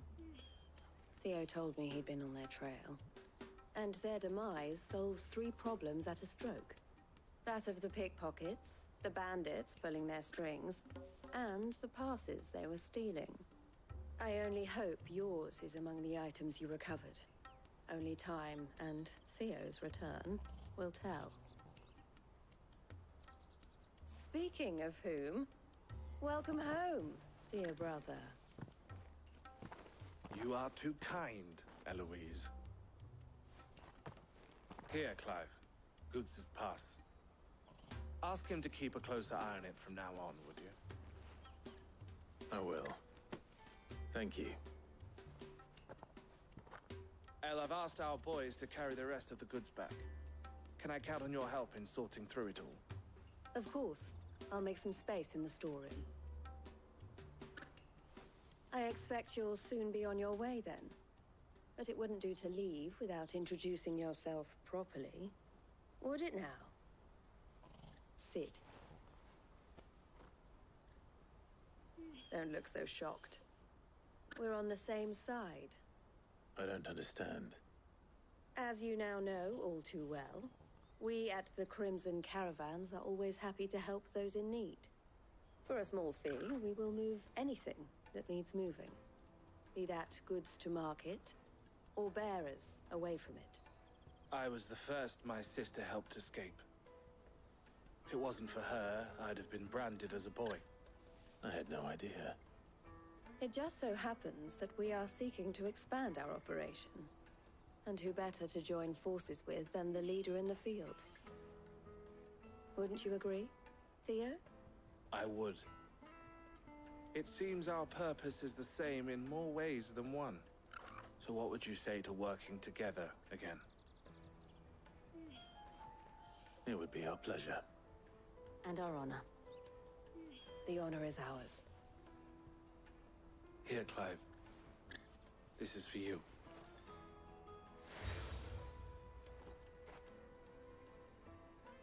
What is it?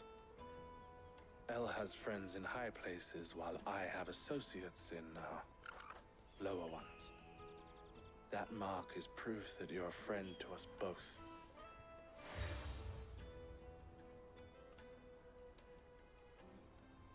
I shall bear it with pride.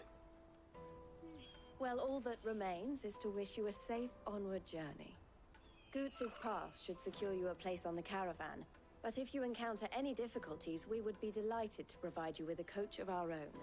For a discounted price, of course. Say, 9 million? We'll try the caravan.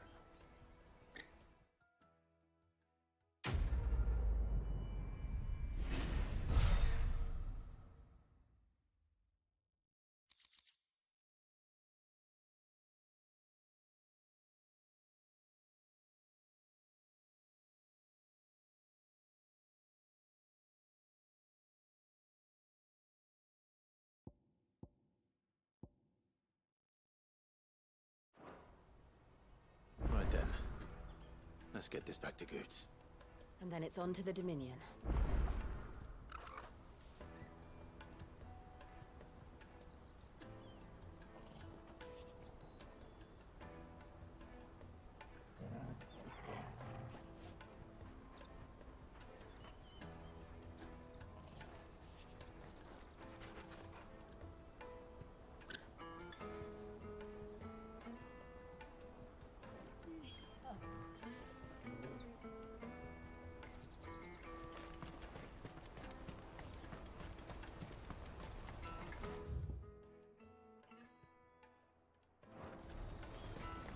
Let me carry your goods. Pardon me, but would you have that well-notched steel and impressive physique? I have need of a sword for hire, and yours looks to be a weapon well worth the coin. Might you be convinced to offer me the use of those formidable arms? How exactly do you intend to use them?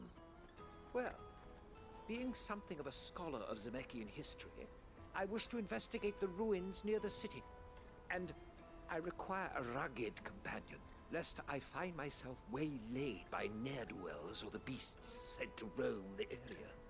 Should you accept, you will not only earn yourself material wealth, but partake of the true treasure that awaits us there. The rich and storied history of Zemeckis. Well, were you ever party to a finer proposition? My arms are yours. Wonderful! Then come. We must away. But where are we going? Along the old Zemeckis Road, and from there, onward to Discovery. Quickly!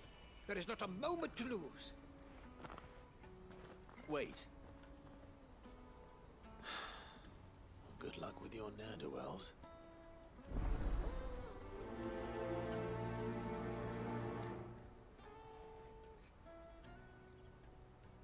I'd better make sure he doesn't get himself killed.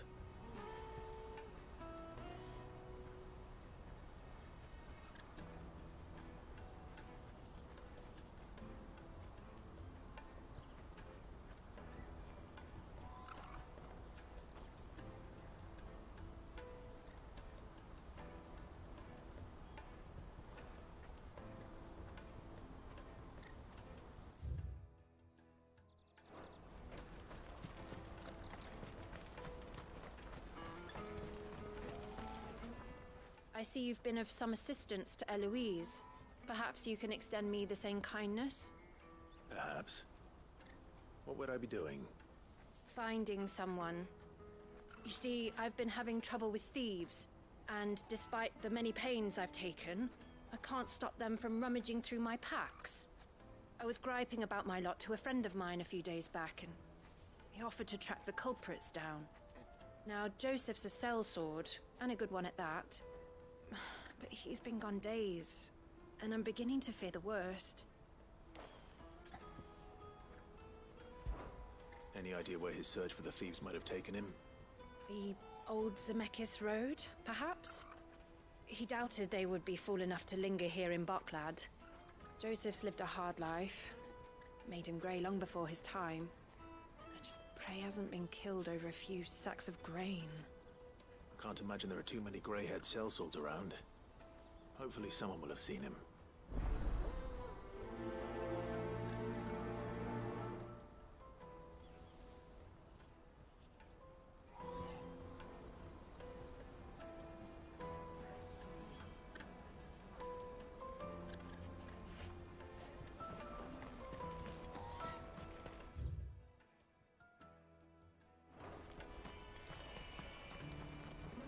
Hurry, man. I must leave for the time. Bloody crimson caravans. Anything I can do for you?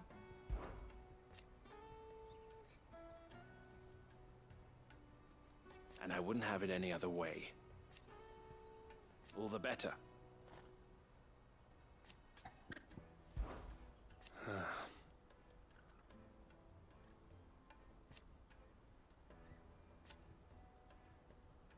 Fools, the lot of them.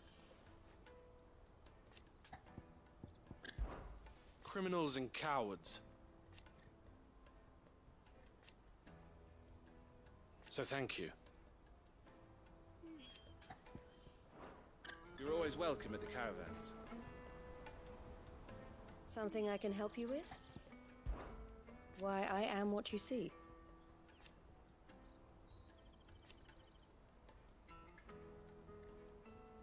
It can be a risky business.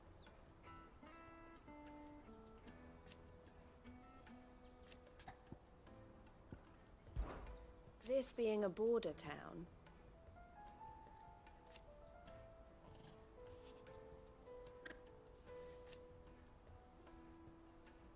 or at least, it did.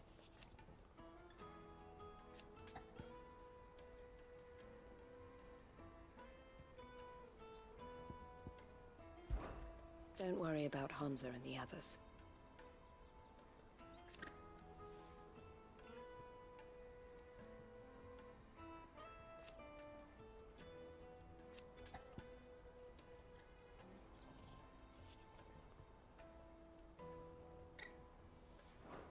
Always a pleasure.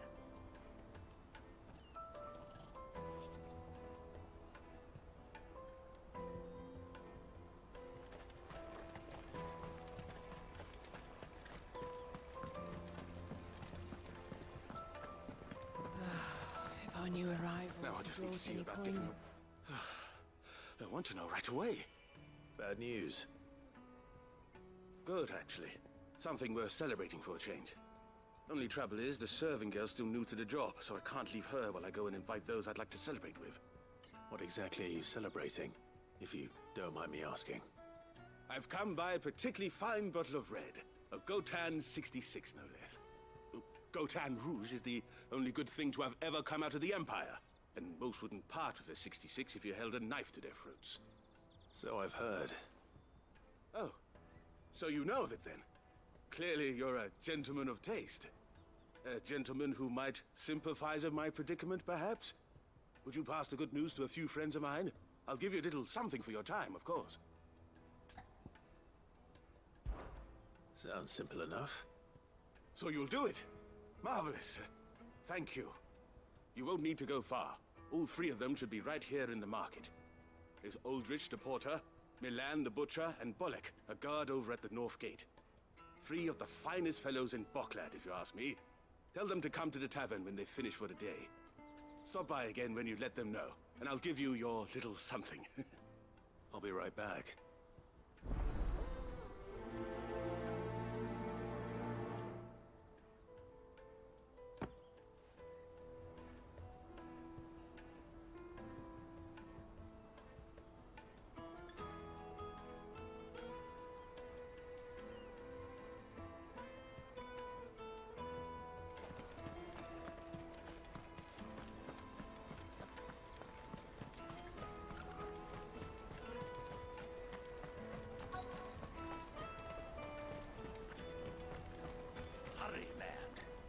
I've been asked to find Aldrich, the porter.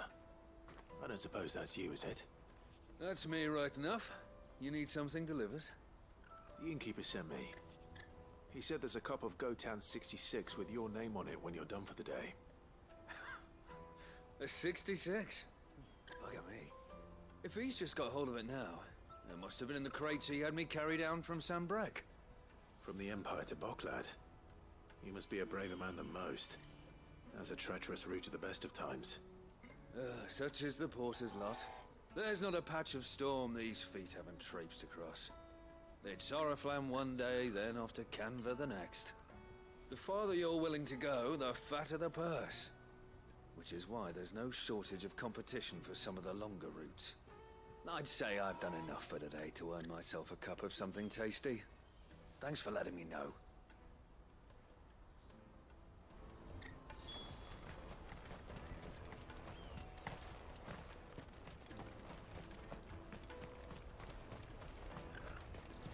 Out of my sight, wretch!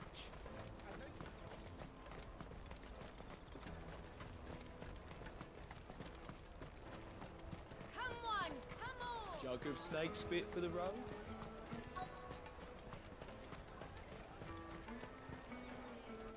Are you Milan, the butcher?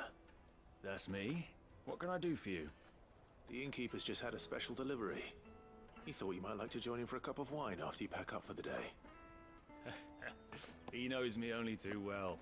And I've got a ham here that will go handsomely with a nice drop. Wine and ham to spare. Bogclad clearly isn't suffering then. Comes with being the place everyone has to pass through to get to everywhere else. Those who travel the Crystal Road bring all manner of goods with them. We get meat from Sanbreque, herbs from Rosaria. Why, sometimes we even see curiosities from across the Narrow. My old man knew what he was about when he set up shop here all those years ago. Anyway, thanks for the good news. Oh, you know what? Maybe I'll shut up shop early. Wouldn't want to keep our friend waiting.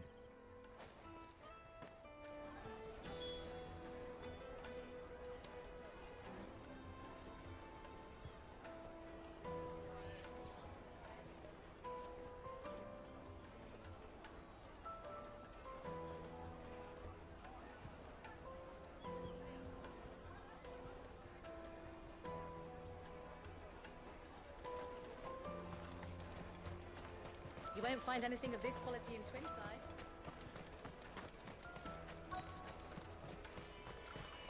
The Empire's your enemy, not us. I'm looking for Bolek. I was told he'd be guarding the gate. Well, you found him. You're not here to enlist, I take it? The innkeeper sent me. He's just taken delivery of a rare vintage, a Gotan 66. He thought you might like a cup. I've never said no to a goat hand. I'm not about to start now. Thanks for letting me know. You must be a busy man. The market would be flooded with refugees if we weren't here to stem the flow. Oh, my heart goes out to them, all right, but we've got our orders. No papers, no passage. Plenty try to slip past us nonetheless. And every now and then, one of them's foolish enough to try and force their way through. And when they do, well, things can get nasty. You know what? That wine's sounding better by the moment. Well done. I wonder if the innkeeper might spare a cup of that wine.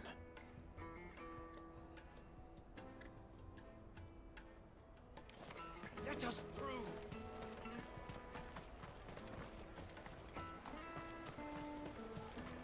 You won't find anything of this quality in Twinside. The caravan stops next to the checkpoint. Come on, come on!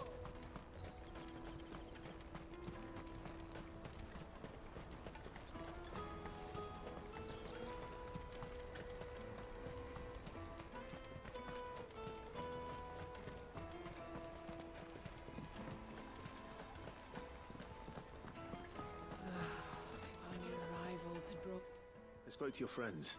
They'll be along soon. That's fantastic news. Thank you kindly. It's been a while since we all sat down together. And the way I see it, that wine is as much theirs as it is my own. How so? Well, I wouldn't be serving anything but slops without Aldrich to go and fetch the good stuff for me. And then there's Milan, who always sends customers my way. And Bolek, an even-handed keeper of the peace, if ever there was one. Those three are the backbone of Bogclad. Lose any one of them, and the market would soon fall apart. And without the market, I wouldn't have a single customer. I'd say that's worth a bottle of 66, wouldn't you? And more besides. Everyone needs a shoulder to lean on. Be they world-weary innkeepers or brooding swordsmen. Right, I'd better prepare for my guest's arrival. I hear you had me carrying a bottle of Gotan 66. If I'd have known, I would have sold the thing and lived like a lord. I'll settle for a cup, though, if you're in a sharing mood. A goat and 60 bloody 6. Just as well I had something special of my own set aside. A bottle between the four of us might not be enough to drown our sorrows, but it can't hurt. Here they are, the free pillars of Boklad. Sit yourselves down, gentlemen. The woes of the world may be monstrous in many, but there's nothing like a few good friends to keep the misery at bay. Never a truer word spoken.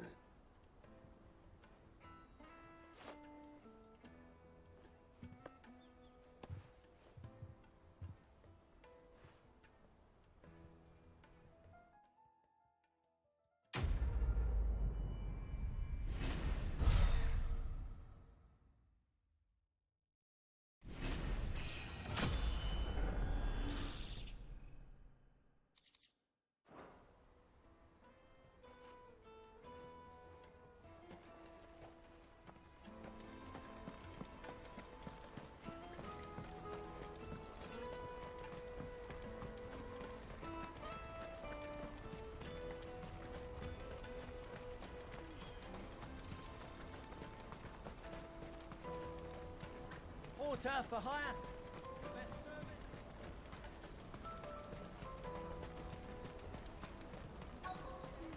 Daddy. There are no crystals here. We have to keep going. What do you want? I've no coin on me. Just information. Has a sellsword passed through here? Grey hair. Now you mention it, there was a young man with salt in his mane sneaking around out there a while back. Which way did he go? How am I supposed to know? Bug it off down the road, I expect. Now why don't you do the same and leave me be?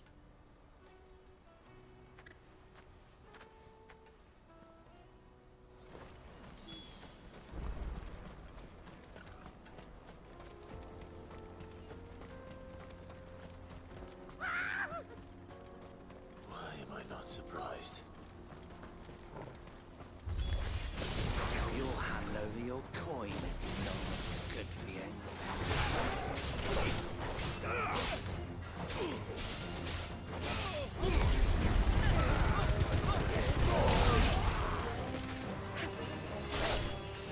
Finished.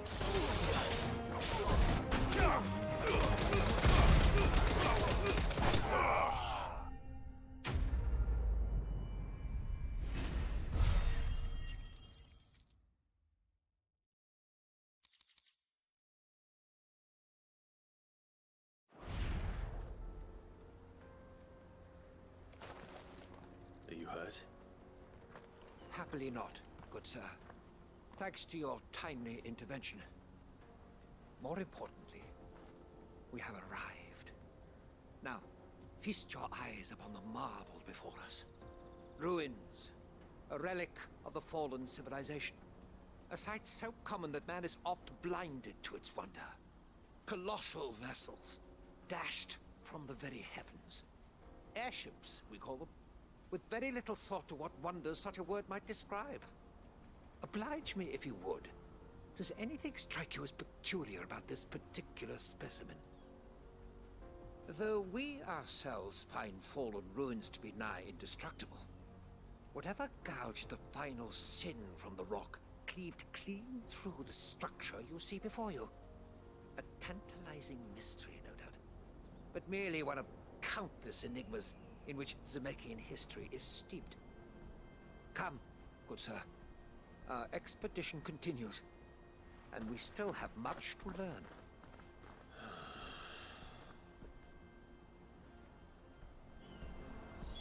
He's passionate. I'll give him that.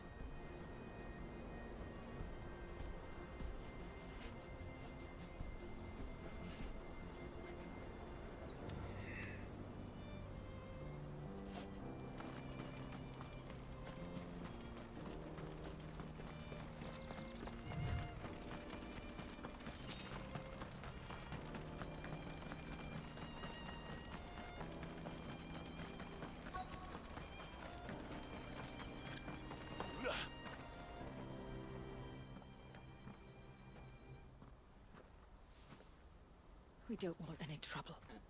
Neither do I. I'm looking for someone. A grey-haired mercenary. Well, we haven't seen him.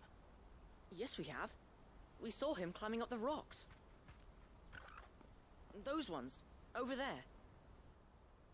Maybe he found his thieves. Mum won't let me near them.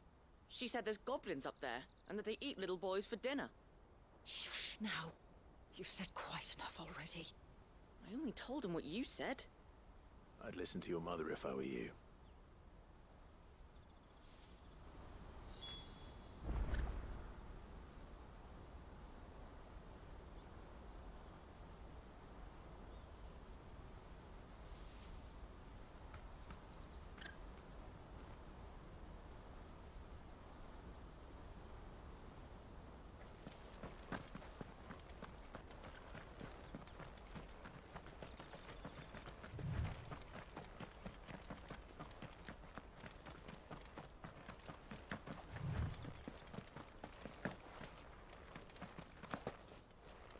Did Joseph's thieves really lug their stolen wares all the way out here?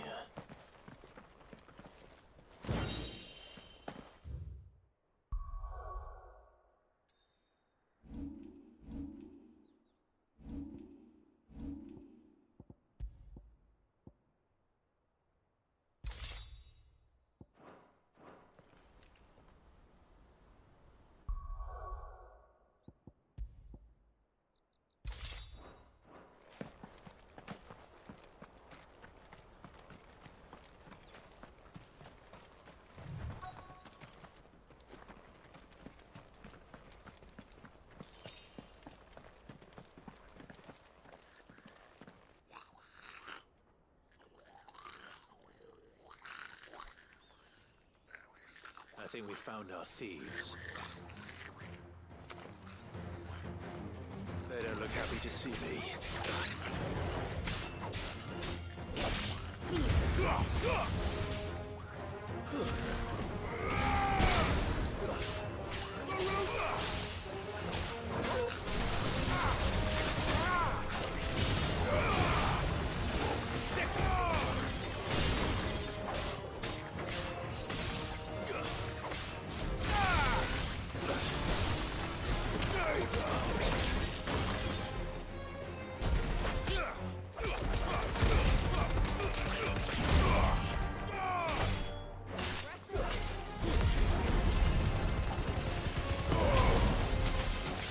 Farewell.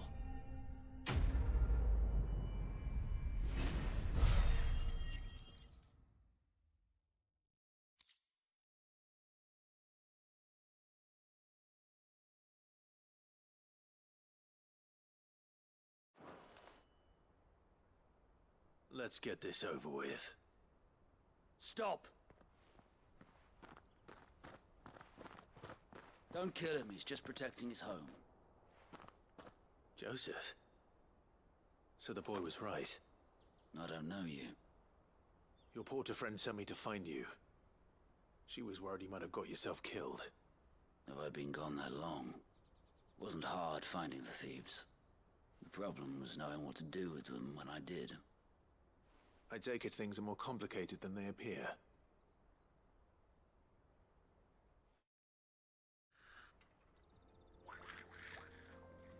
I'd all but ruled out bandits before I even left the market. You know why that is? Because our thieves had no interest in gold or gems, or anything they couldn't eat for that matter.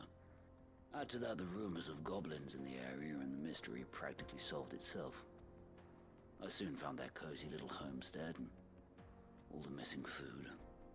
I launched myself at them, full of righteous fury, but their leader was the only one who moved to meet me. The others, they huddled around that food, ready to die protecting it. They stole because it was that or starvation.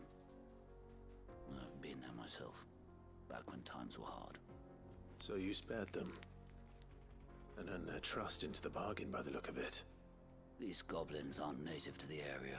They don't know how to survive such barren lands, so I've been teaching them.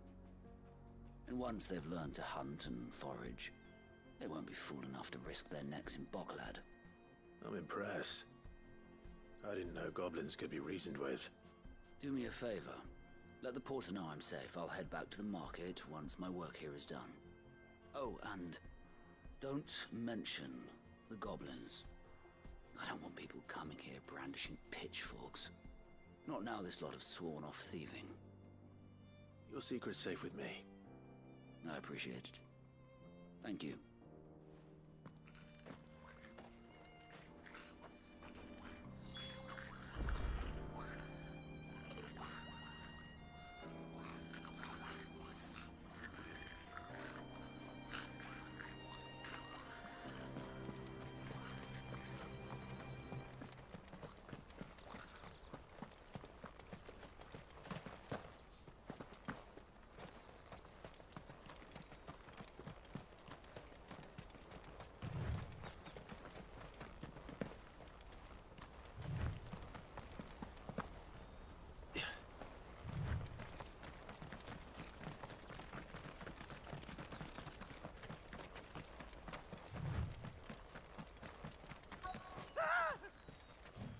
Not it.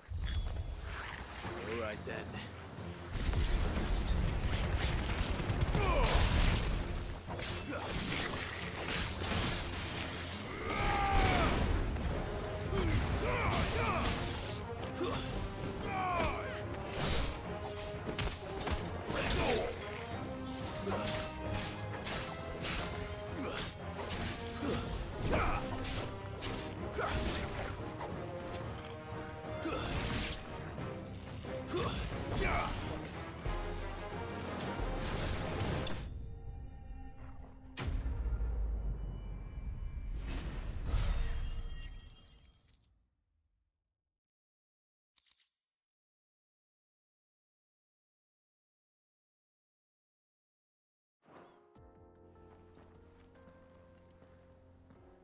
You're going to get yourself killed. Oh, that would not do. That would not do at all. Not when such majesty stretches out before us. Behold, the final sin in all its glory. As Moss tells us, a battle was fought here in ancient times. A battle of such ferocity that it tore a great crater in the very land upon which it was waged. In reaching for their holy sanctum, did man enrage the gods, and great was the vengeance that was rained down upon him. Alas, the full truth of the matter is lost to time, though I live in hope that I might see it discovered. But we must not dwell upon such things. There is more yet to see. Onward! History awaits!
Still in one piece?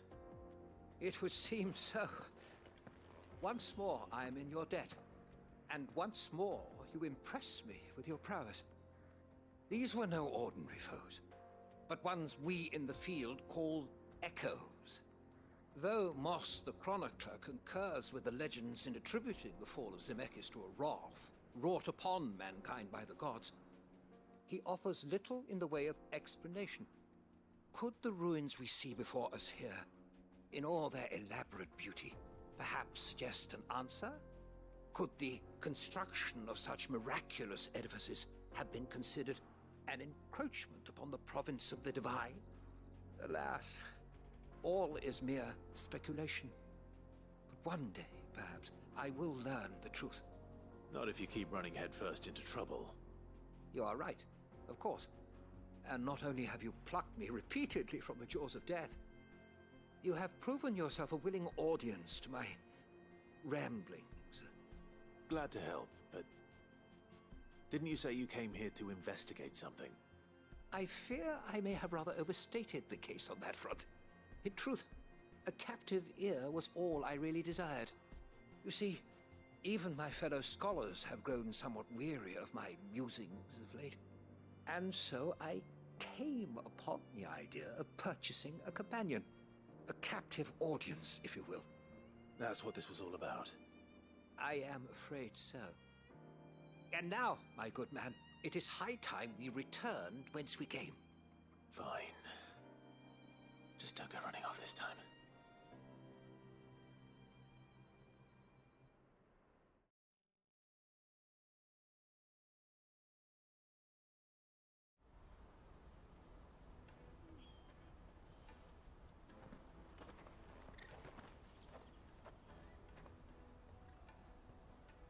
And so ends a delightful day.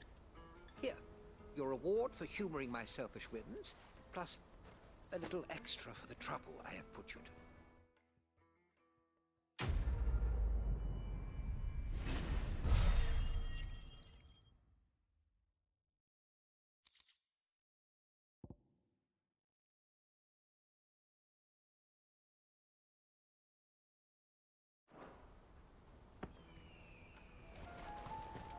Let me carry your goods.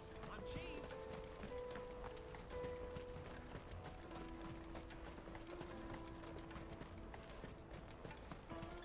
Come on! Jug of snake spit for the road. Juicy pears!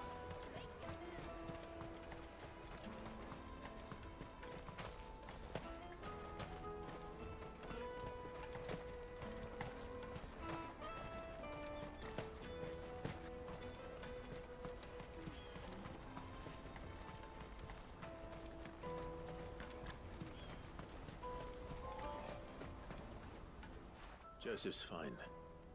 He'll be back once he's tied up a few loose ends. That's a weight off my shoulders. He certainly knows his business. He found your thieves all right. And I dare say they won't be coming back. A good man to have around, that Joseph. And if he says there'll be no more thieving, that's good enough for me. Thank you for putting my mind at ease. Here, for your troubles.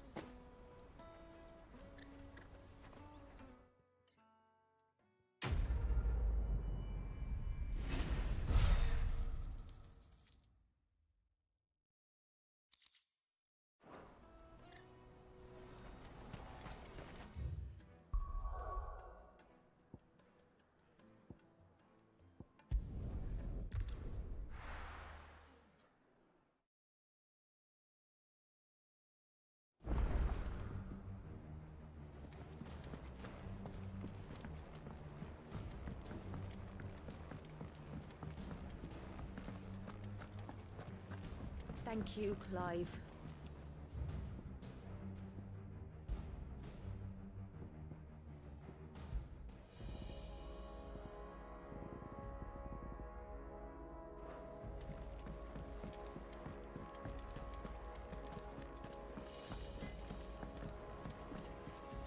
What do you need?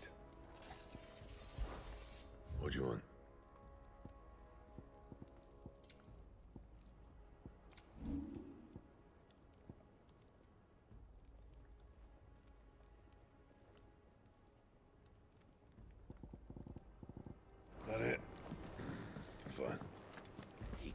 crystal too?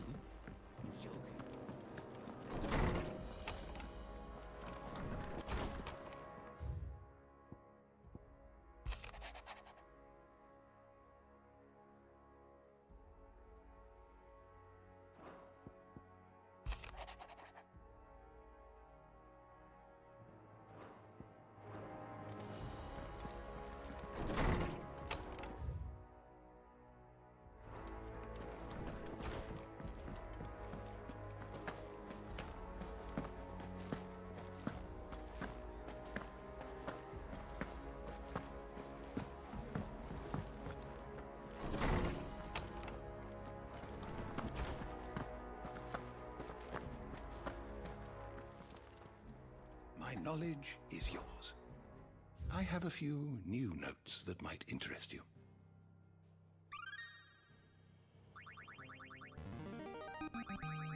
There is a rather fascinating excerpt I've been meaning to show you.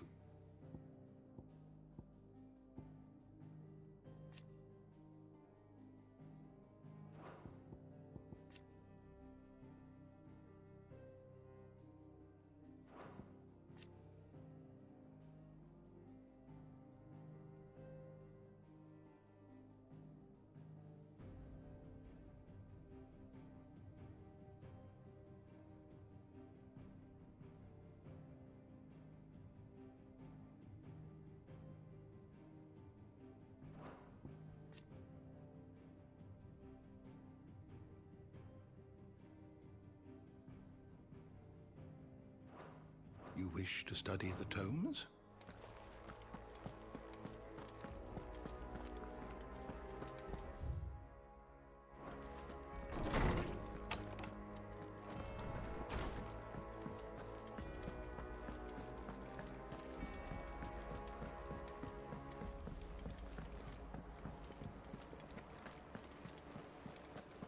Is that the thing Tomes helped to build? Mid told me she was building a ship.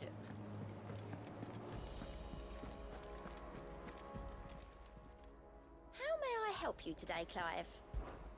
Is everything we've received and everything promised?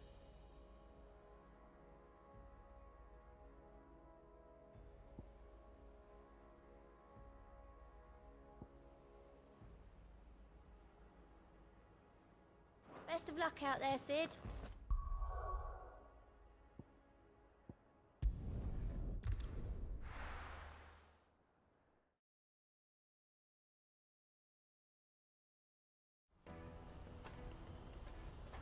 Let me carry your goods. I'm cheap. Peaches and pears.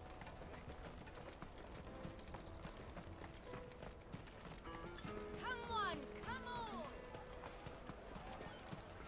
Caravan stops next to the check. Juicy pears! Slate your thirst without... What I really want to be is a... Here you are, Good. Try not to lose it again. Me pass! You found it! Oh, thank you so much. Nan would have killed me if I'd come back without it. I'll have to say thanks to Elle and Theo, too. So should you, Honza. You and your friends don't have to steal anymore. If anyone threatens you again, you know who to turn to. We do. And we already have. Mizelle's given us a job shifting the chocobo shit out the stables. It's hard work, and the pay isn't half what we got from the stones. But if we stick at it, we'll keep ourselves fit. You stick at it then. And Goots, I'm sorry for stealing your pass. That's all right. I've got it back now. And all's well that ends well, eh? You said you're trained to be a blacksmith, right? Well, I'm gonna be your first customer. I'm gonna save up all my gil and get you to make me a massive sword. I'll do me best. Till then, eh?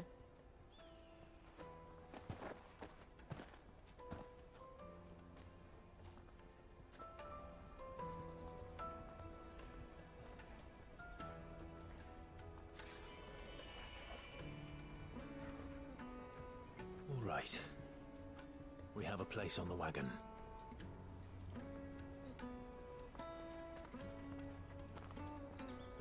Remember, Goots, we're mercenaries. You hired us to protect you. But mercenaries, And you remember the plan? You're to ride all the way to Twinside. Jill and I will go with you as far as the outskirts, then find our own way in. I'll buy that stuff I need. Right. And we'll scout out the Imperial's defenses. There's a square with a big bell tower right in the middle of town. If you get lost, or out goes wrong, we can meet up there. All right. Let's go.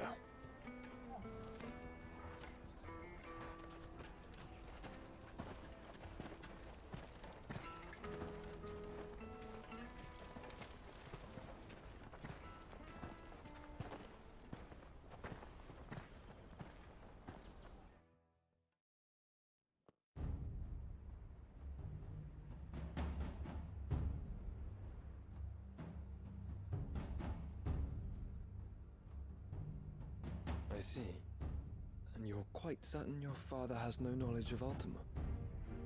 I am. I have no difficulty believing a sinister force has come to exert an influence on Sanbreque. But be that as it may, it is yet to claim my father. For better or worse, his radiance speaks his own mind. Then the Fiend works from the shadows. I confess, when first you told me of this fiend, I had my doubts, and more than a few at that. A beast that labors to plunge Valisthea into turmoil, all in pursuit of your brother. But that wound is proof enough that evil is afoot.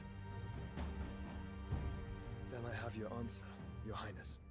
You will join me in my fight. I cannot. Not yet. Your Highness, please. As you are aware, the Dhalmekian army is at our gates. They have lost their mother crystal, and with it all hope of a negotiated withdrawal. It is but a matter of time before they invade. If Bahamut is not here to meet them, my people will be slaughtered. Though not by Hugo Kupka, thanks to Ultima's machinations. I know the fate of your people weighs heavy on your conscience, but if we do not put an end to Ultima's plans, they shall face a far darker fate. The chaos he would wreak would sweep all of Valisthea into the abyss. The lives of every man, woman, and child in the Twins are at stake. I believe what you say, Phoenix. But I have duties of my own, and I must discharge them. Come what may.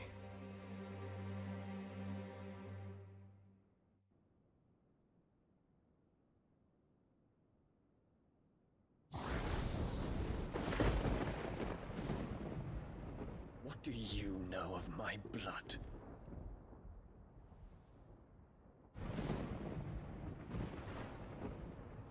I know that it is wholly unworthy of the highest offices of state, which rightly belong to those of purer breeding. Alas. Your bloodline runs through the Oriflamme gutter, from a whore who weighed her child's worth in Gil. Have you threatened my father? Of course not. I merely whispered in his ear that his mongrel son is plotting a rebellion. What? Sylvester listens to the words of his astrologers. And they have ears too. You have been feeding them your lies! Should you remain loyal to Emperor Olivier, his radiance may yet crown your head with laurel, and not with tar. Fork-tongued witch!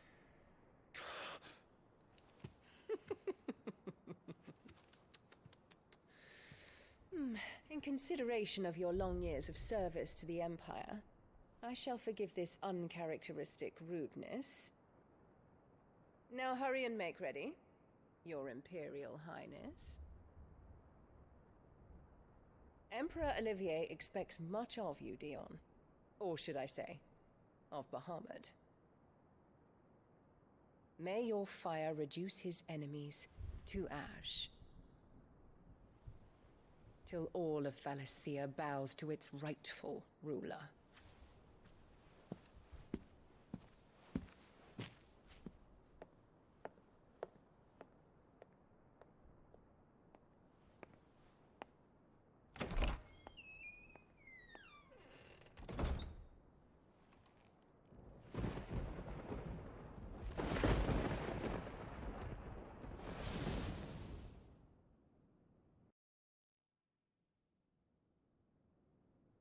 There is another darkness that has taken hold of Sanbreque. And until its grip is released, the flames of war shall spread ever wider, just as Ultima wishes. Forgive me. My family has caused you much grief. You are not her keeper, Phoenix. This is a matter for the Imperial household now, and as a member of that household, it falls to me to resolve it. At such time as that is done, what strength I have shall be yours.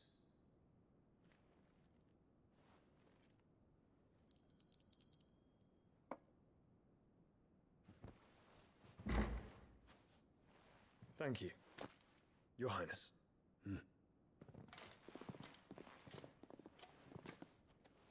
Let us take to the skies together, and bring a new dawn to Valisthea. I should like nothing more.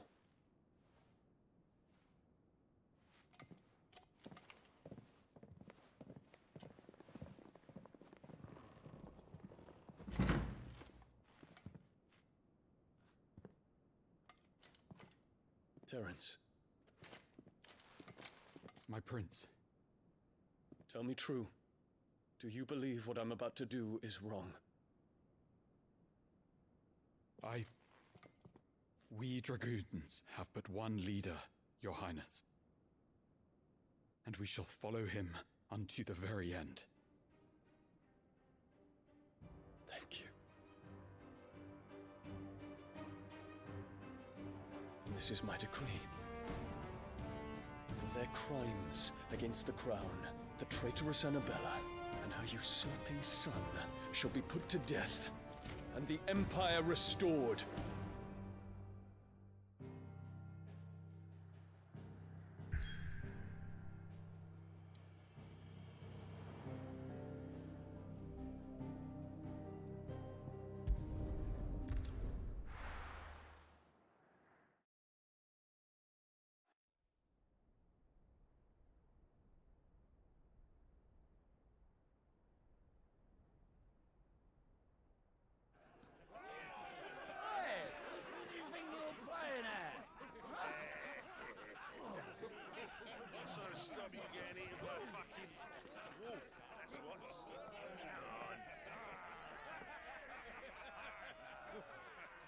One would never guess that these people stood on the brink of war. And they're afraid. They turn to drink to forget their fears. Anything you want to forget?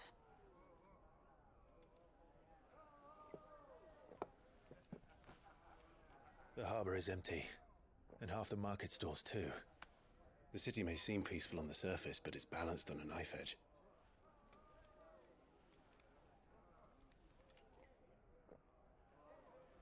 Were we to give it a nudge, it might be just the distraction we need to reach the Mother Crystal. I thought you might say that. We should send for Gav. We'll need someone to keep the fires we start from going out. And we can busy ourselves scheming until he gets here.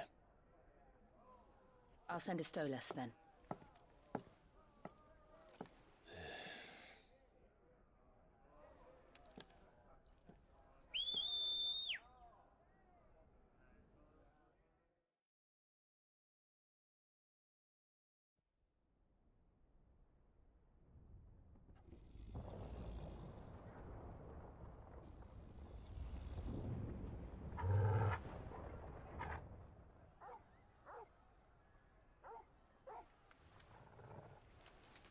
What is it, boy?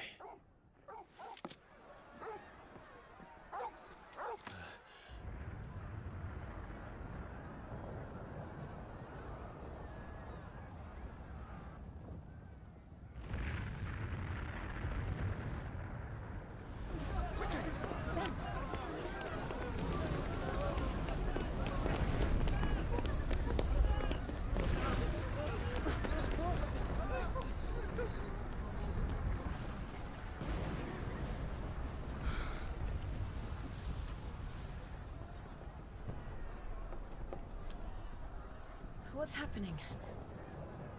I don't know. Torgal!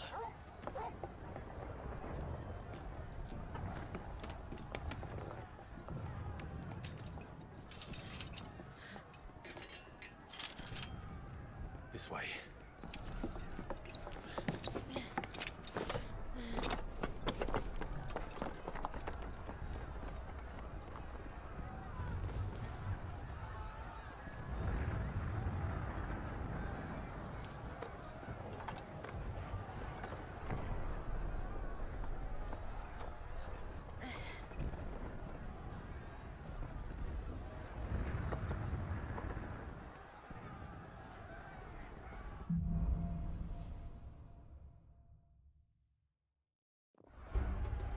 The city's on fire. I'm sure Goots is fine. He'll be making for the square. The one with the bell tower. In the middle of town, right? Guard, watchman or sentry is to be slain on sight. But spare the citizenry. His Highness's orders were clear. The people are... Those were Imperial Dragoons.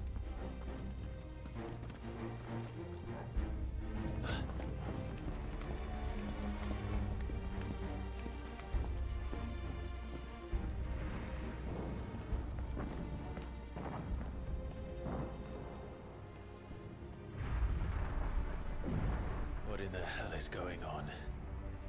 Let's go and see. Right.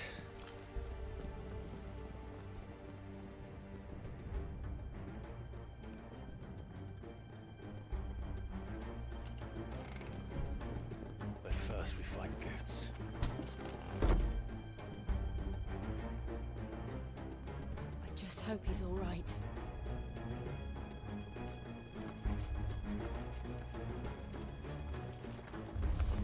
You there! Identify yourself! Do we have to?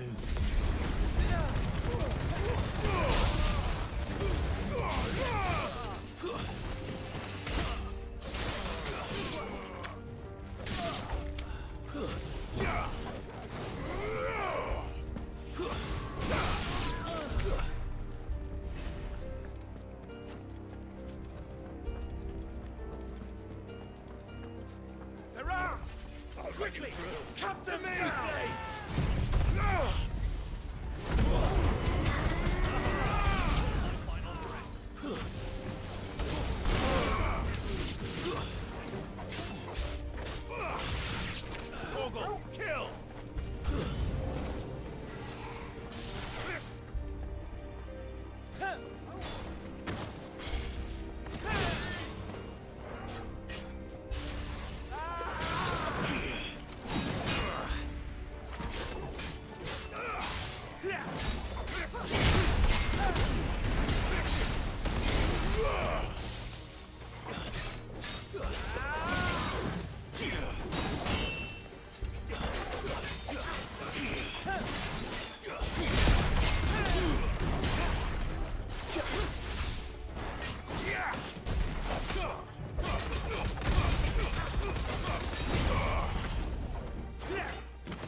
What is this then?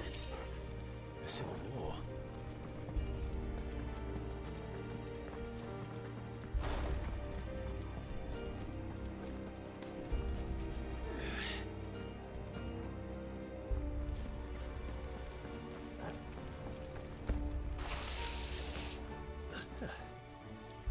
Never thought I'd be glad to fall into a sewer.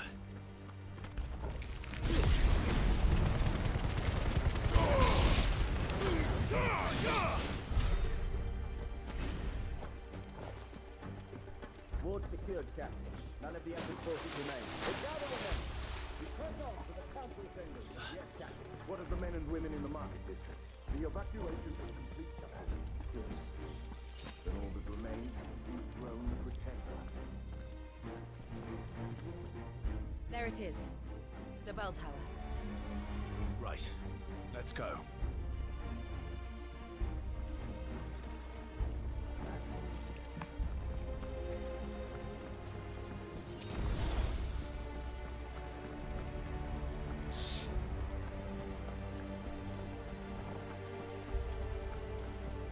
Ah, no goods left.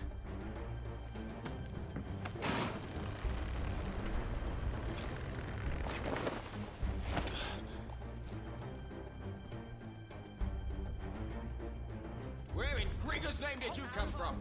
Garuda?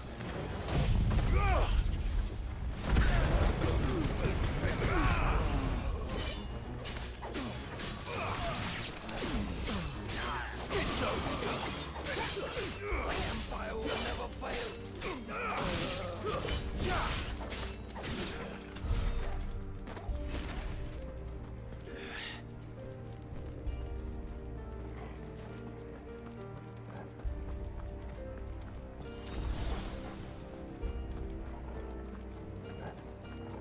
Intruders! Defend the gates!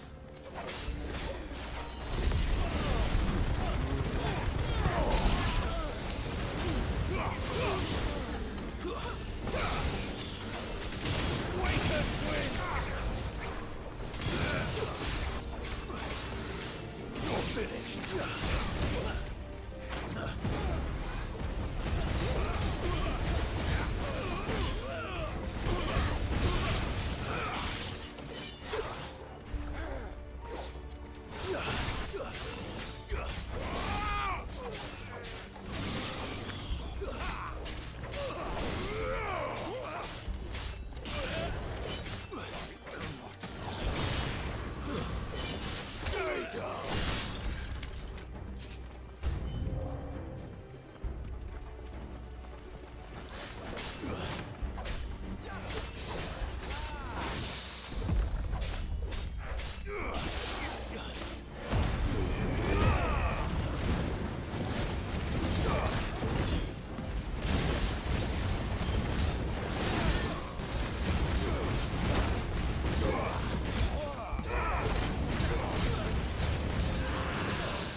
Damn it. We'll have to find a way around.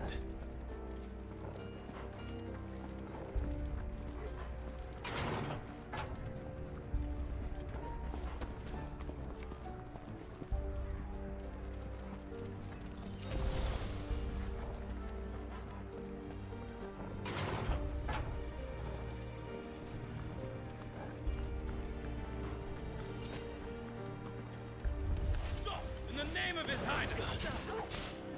Waken, Gwyn!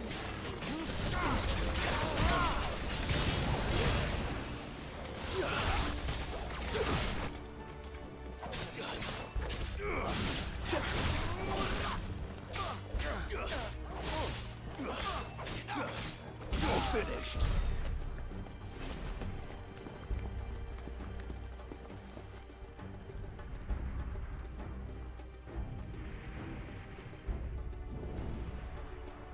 Hold on, kids. We're coming.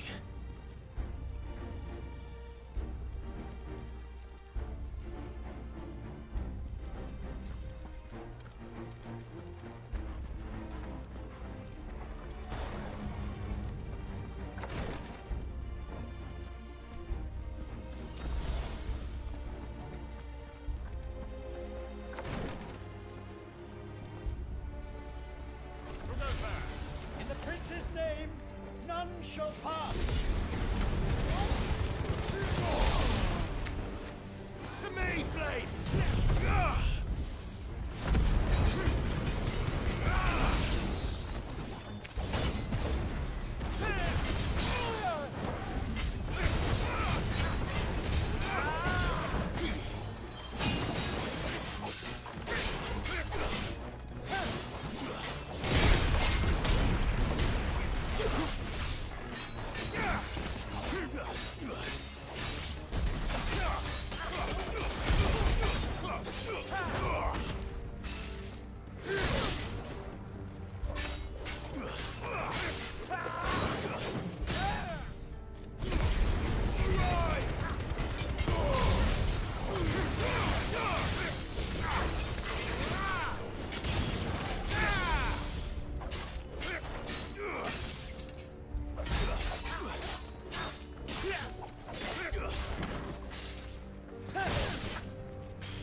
Enemies on the ramparts! Kill them!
Can you see him anywhere?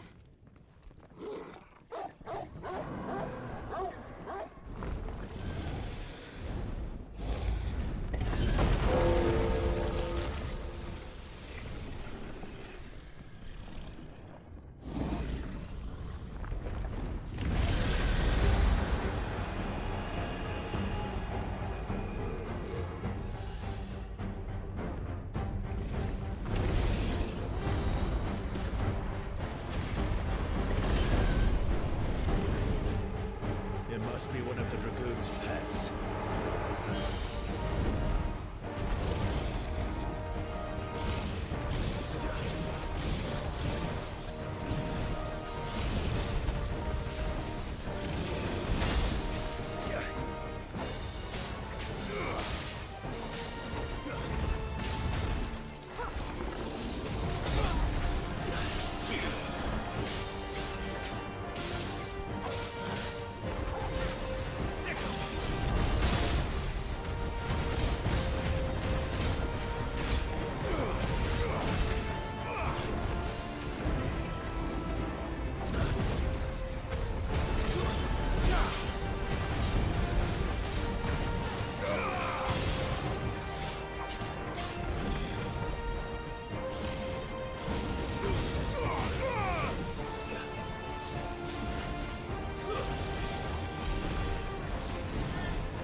Over here, Clive! Are you alright? Goats, there you are. I didn't know there'd be a dragon. All right, let's get out of here. Oh! What now? Is that Mother Crystal's heart? What the hell is it doing up there?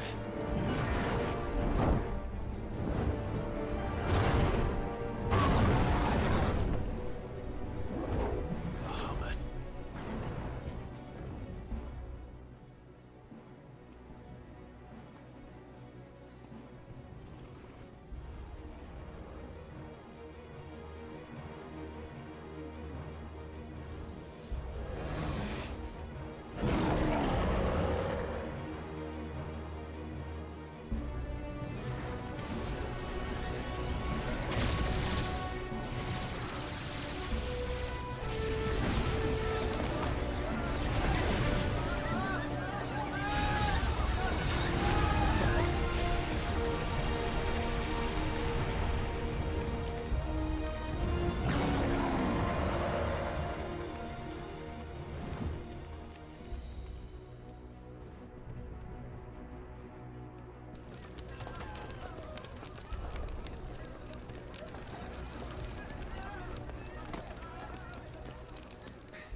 Your Highness, don't do this. We must leave. Now, Your Grace. I beg of you. This is not what he wanted. Something's happened. Forgive me, Yut, but I must put a stop to this. Your Grace!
So, what do we do now then?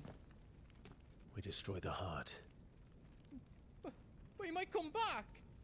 As soon as the flames die down, the Imperials and the Dalmex will move in. This may be our only chance. And Bahamut has gone for now. You should get as far away as you can, Goots.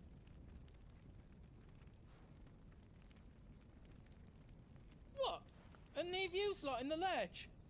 I can't do that. If you're staying, then so am I. I packed everything up before I made a run for it, so if there's out yous need, just ask. But I won't be giving it away for free. Nan'd never forgive us if I did. Thank you, Goots.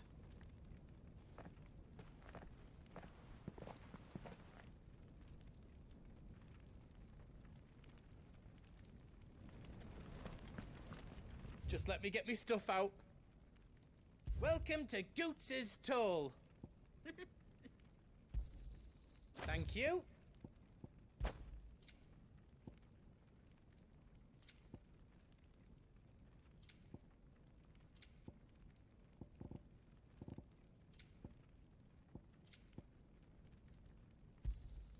Is there out else you need?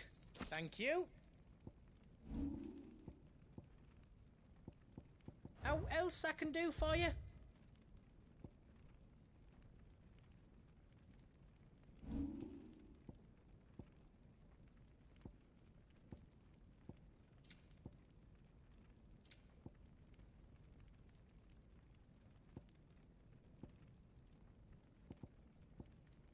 Anything else I can make for you? Drake's tail is right there, Clive. It's time to free Storm from the Crystal's curse. Oh, it's past time. But remember, Bahamut is still out there. And I dare say we'll be seeing him again before the night is done.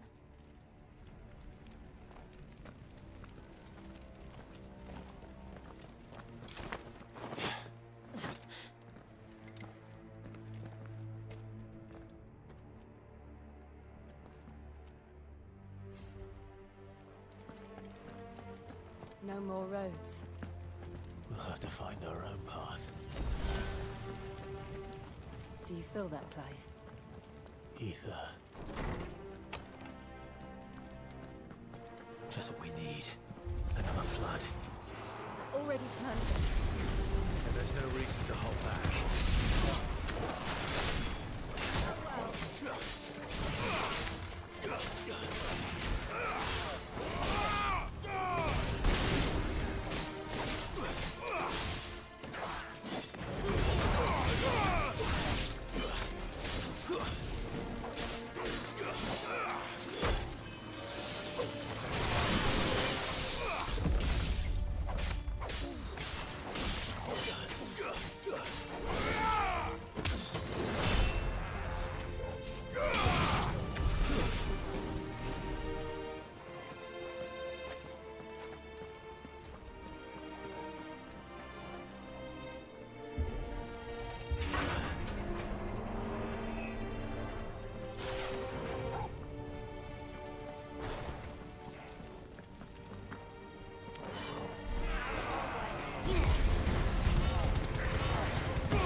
a way to climb up.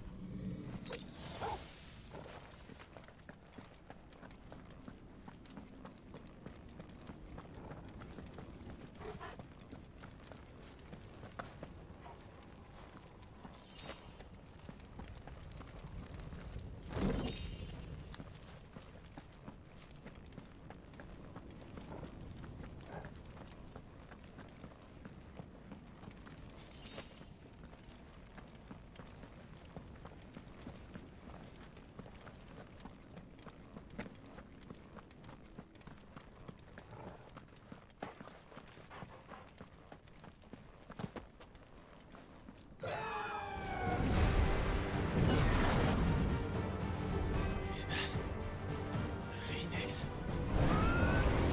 Joshua! What is he doing? Keeping the Hermit occupied.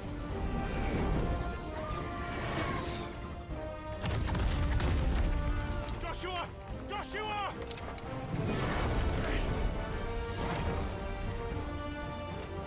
Don't, Clive. It's too dangerous. Fuck! Hold on, Joshua! I'm coming!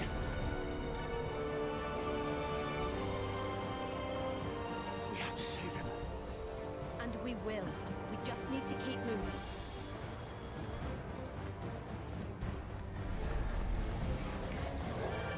Them again! Not now!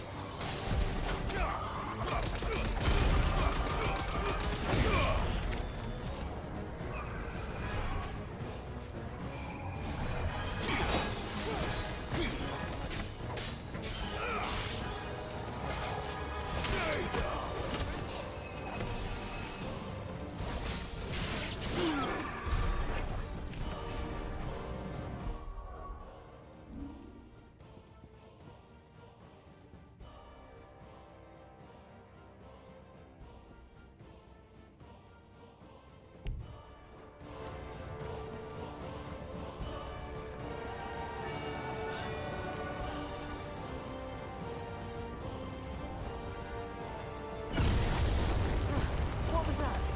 Bahamut. He'll kill us all.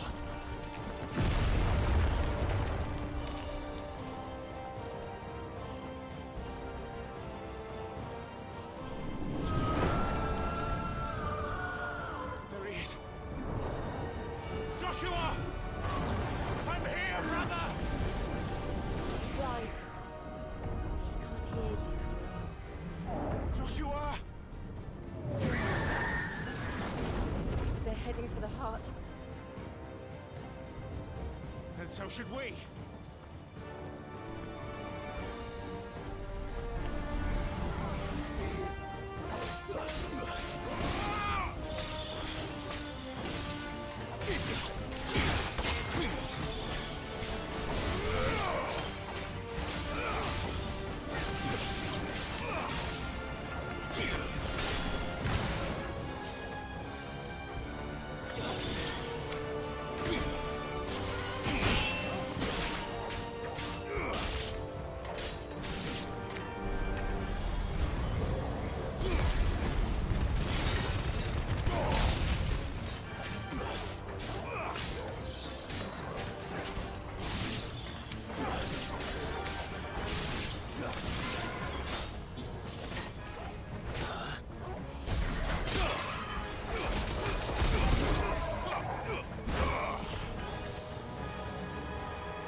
are they still standing? I don't know.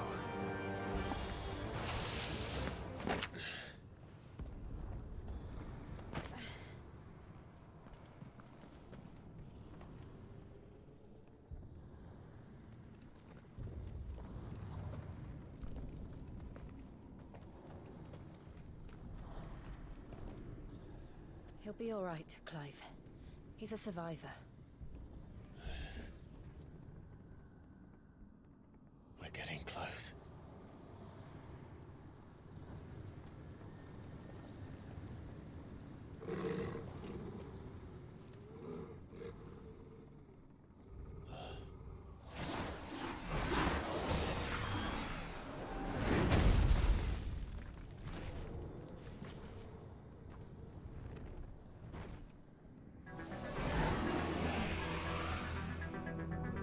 Looks like somebody doesn't want us getting any closer. I don't care what it wants.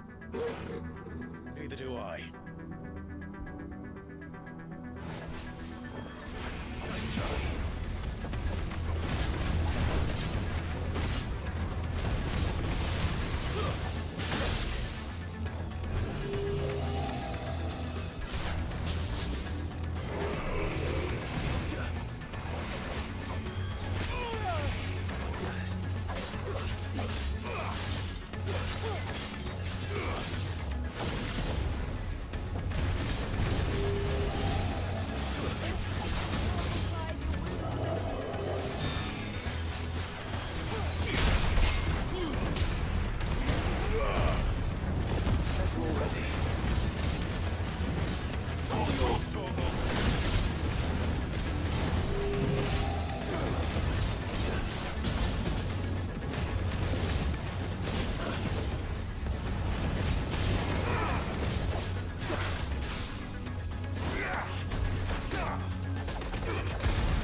Right now.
These beasts... they're getting stronger. We can think about them later. Right now, there's only one thing we need to focus on. The heart.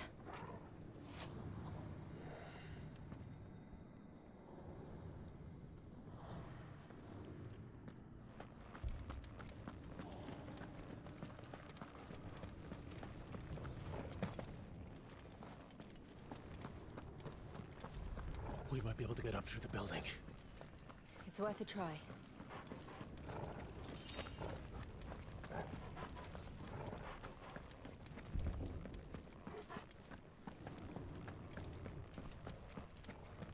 Quiet. There's someone up there.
Is someone there? Mother. It's you. What happened here? He tried to take him from me. Oh, my boy. My darling boy. Is this the child you made with the Emperor? Why, Mother? Why did you betray us all? You have no right!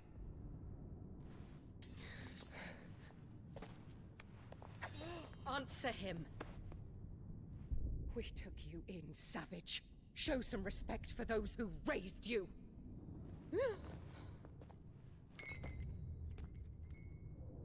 Honorable Elwyn, always thinking of his precious homeland. But what worth is a homeland in a world beset by the Blight? Father did not seek to protect his country. He sought to protect his people. A leader's duty is not to protect his people. It is to protect the source of his sovereignty. The noble blood that runs in his family's veins. So long as this bloodline remains unbroken, what does it matter if a nation falls? One can always found another. Unlike him, I did my duty. I preserved my line. I bore a son of the noblest blood, to whom the whole world might kneel. That is why I gave Rosaria to Sambrek, that I might join my line with the Lesages and birth a savior of this benighted land, blessed by both Bahamut and the Phoenix! You sold your country for a child. Why did he need another? You had Joshua. I had nothing. You were always your father's son, so very strong and bold and daring, and yet you failed to awaken. Would that Joshua had been granted 1/10 of your strength? Oh! How the nobles laughed that Elwyn's firstborn was surely the son of a concubine, and my own, not long for this world. The shame of it! The shame of being slandered by one's inferiors! How could you ever know how that feels? It should have been you! Why didn't the Phoenix choose you? Joshua's every waking moment was spent trying to shoulder the burden that you and the Phoenix and the Duchy foisted on him. That's why I became his shield. To help bear the weight. But what did you do? You betrayed your own blood and surrendered your son to his fate! Joshua. My darling boy. I never meant to hurt him. The soldiers' orders were clear. He was to be spared. Why did you survive? When the only one I truly cared for died? What? Have you not looked out of the window? Joshua is here! The Phoenix lives on! He's battling Bahamut as we speak!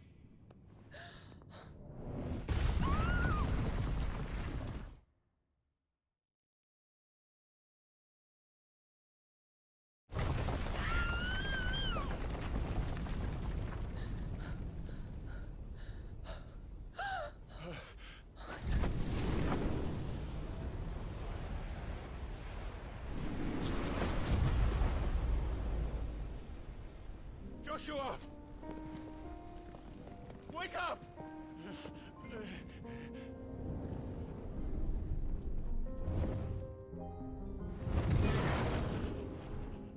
I am a shield of Rosaria.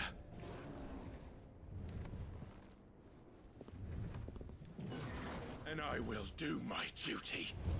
What are you...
never found her.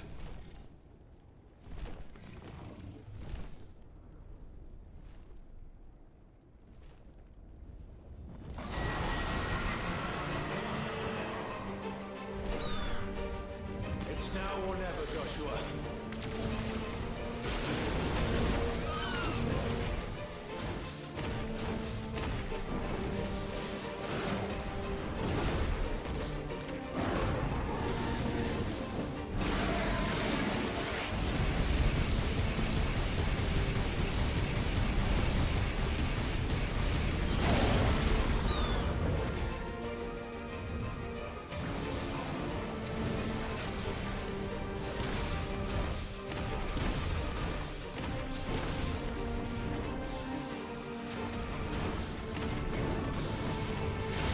Thank you, brother.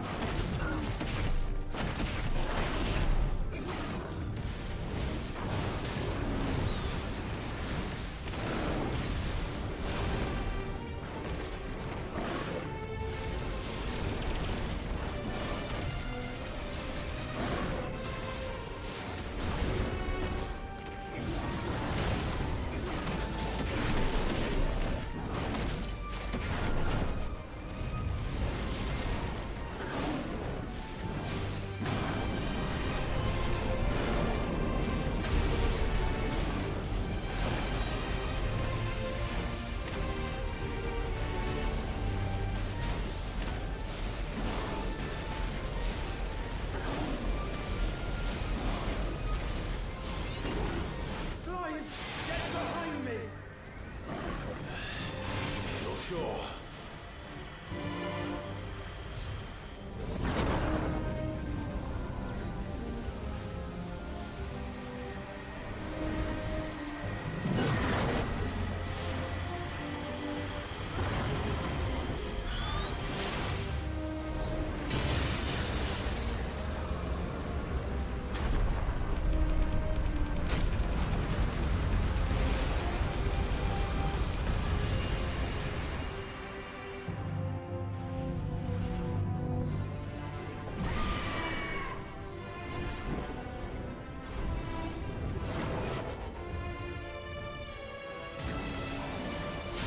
We're not done yet.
What now?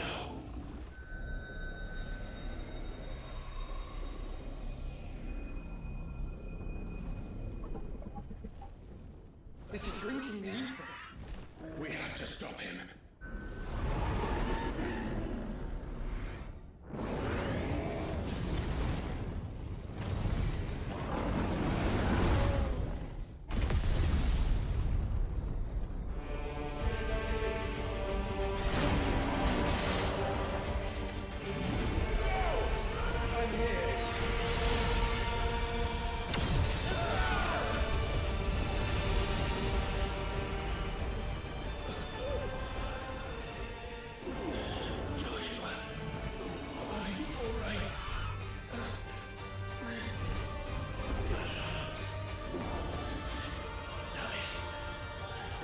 Stronger than this.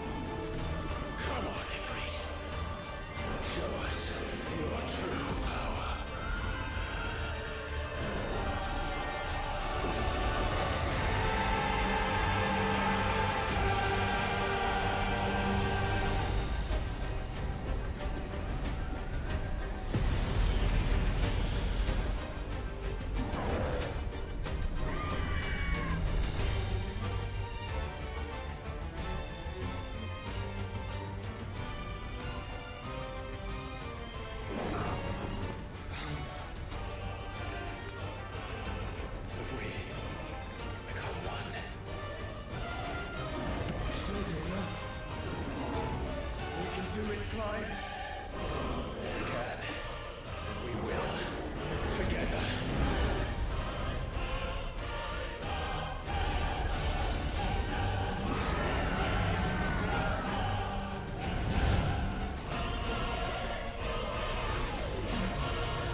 How can we hope to match such power? By trusting in our own.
Joshua!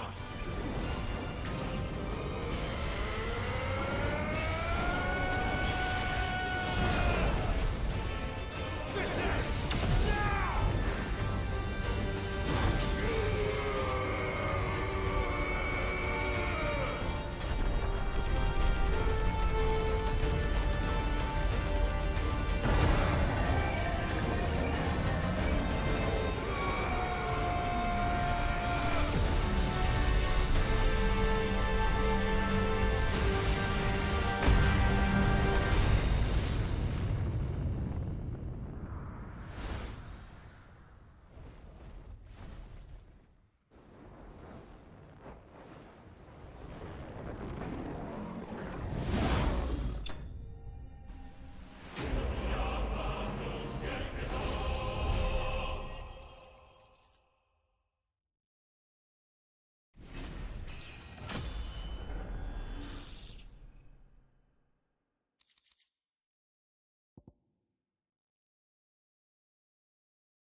Dion!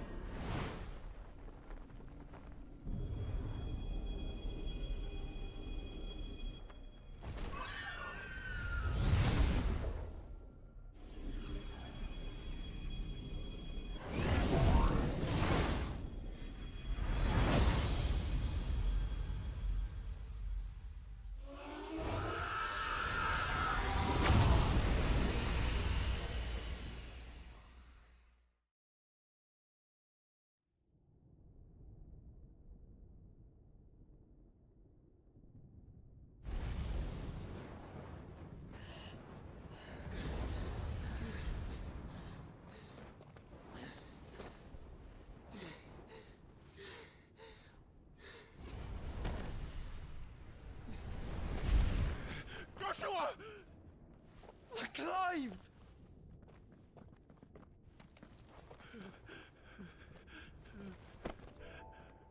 My brother. I'm sorry. I'm so sorry. You're alive. We both are. Nothing else matters.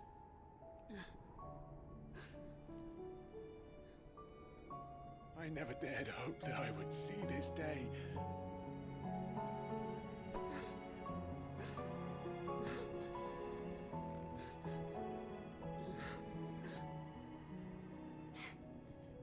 Reunited at last. Jill.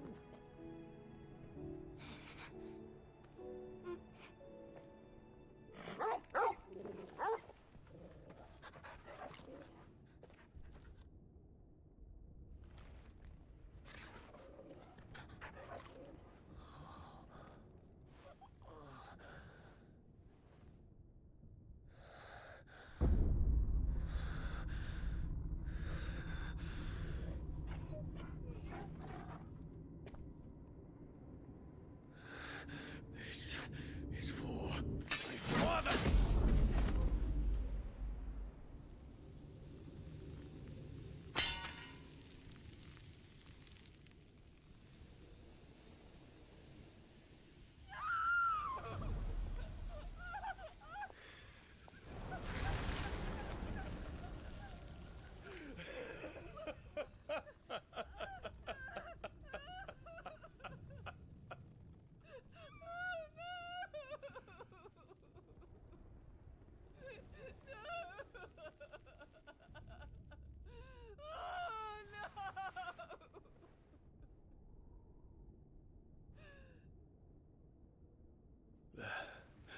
It is done.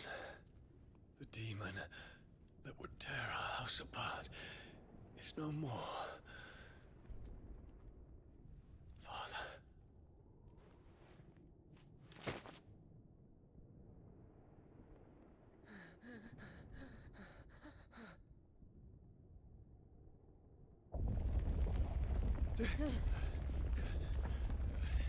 The Mother Crystal.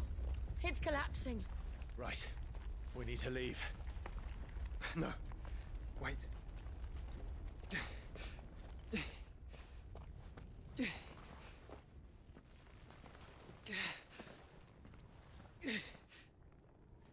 I owe him a debt. Fine.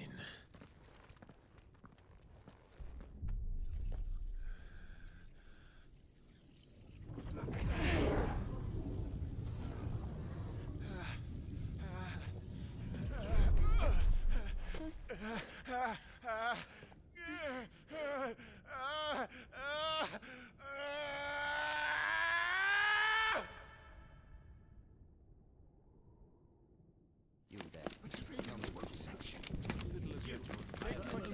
Don't reinforce the walls.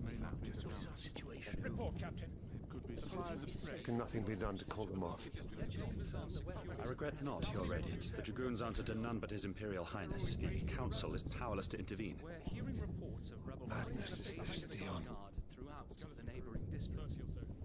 Focus all efforts on extinguishing the fires around the capital. The city can wait. Don't dally, man. Go! Your Radiance. I want you to find out the Dalmec's movements. By the light! Dion. Have you taken leave of your senses? Call off the Dragoons at once! Fear not. The populace will come to no harm at their hands.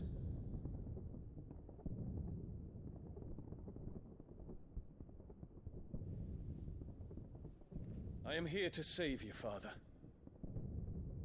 Save me? A creeping darkness hides in the heart of Sanbreque. It stems from your wife, the traitorous Annabella.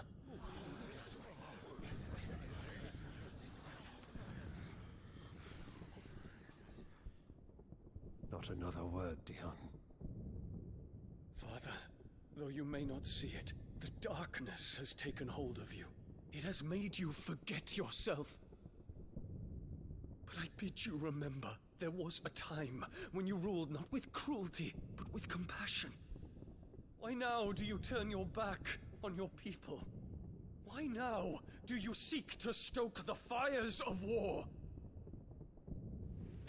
You too have borne witness to this change, Your Eminences. And you know, as well as I, who is responsible for it. A puppet now sits upon the throne, but cut his strings, and the Master loses the power! What?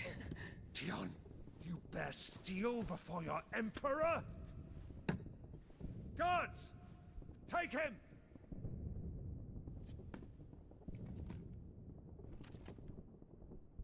For every citizen who falls, another can be bred. For every home that burns, another can be built. Those were your words. But when the last of your citizens has fallen, and all of their homes have been reduced to ash, what will become of your empire, of its rulers, of your god? As the Mother Crystals crumble one by one, and the Blight sweeps in to claim all that we hold dear, our people look to their Emperor for protection. Yet he labors not to secure their futures, but to seize what is left of the twins for himself. Even if it should come at the cost of everything his loyal citizens have labored to build. Dion, you must understand. A small price to pay, is it not? You've been blessed with great power, Dion. Enough to win me the world. So go, claim Valisthea for me, brother.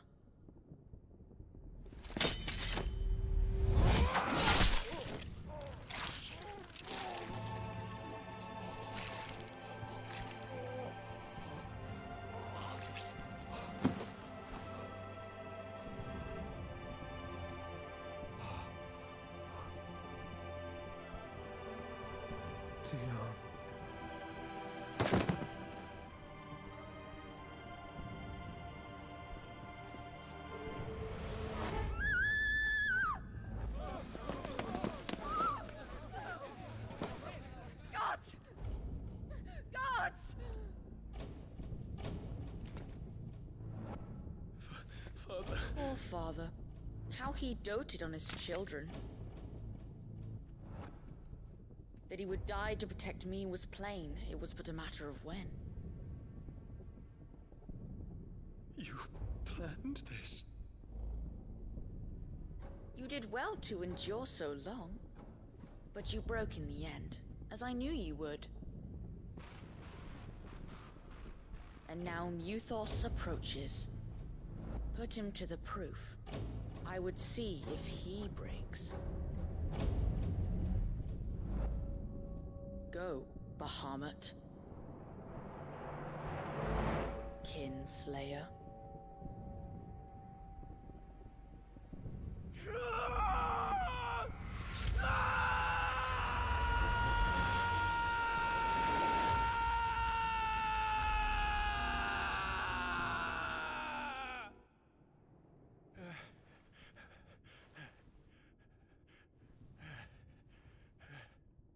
Not again. Brother? It's a long story.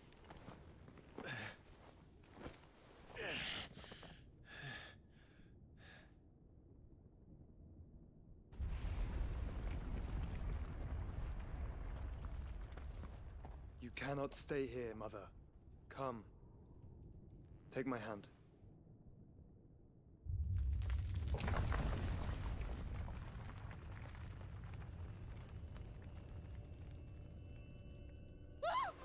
Get away from me! This is all just a dream, just a bad dream! You will not take me, Shadow! You will not take me!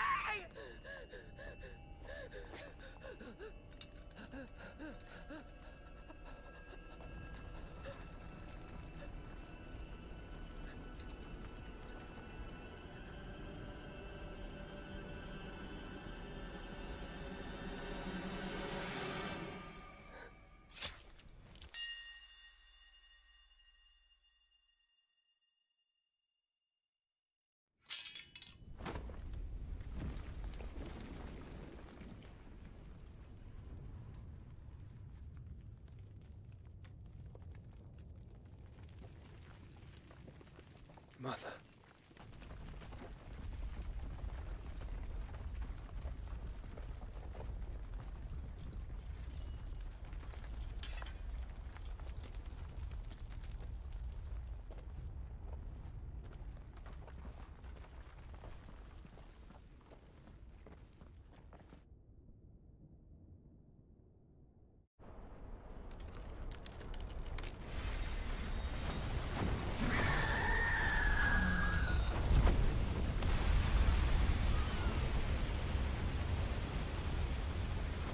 If it is consciousness that weaves your wills together,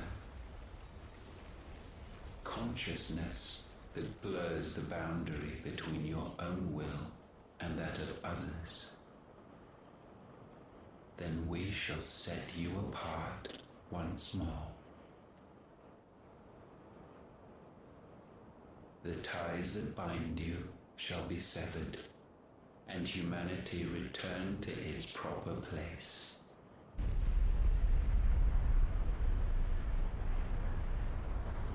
By primogenesis shall a new age of reason begin.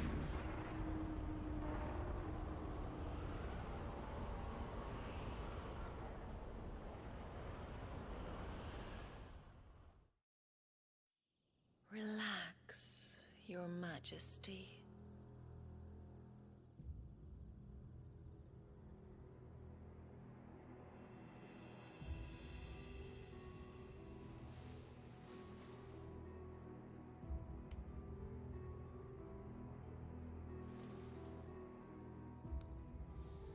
Don't you want to play? It's been a long time. If that is your wish. Men, you are as meek as all the others.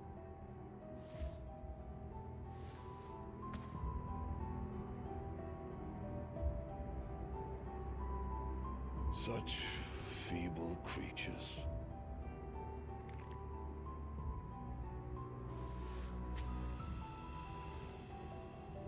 gifted the power of icons, yet slaves to fickle emotions which usher you to your doom.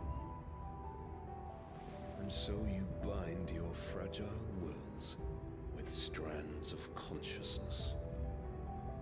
The wretched handiwork of a wretched people.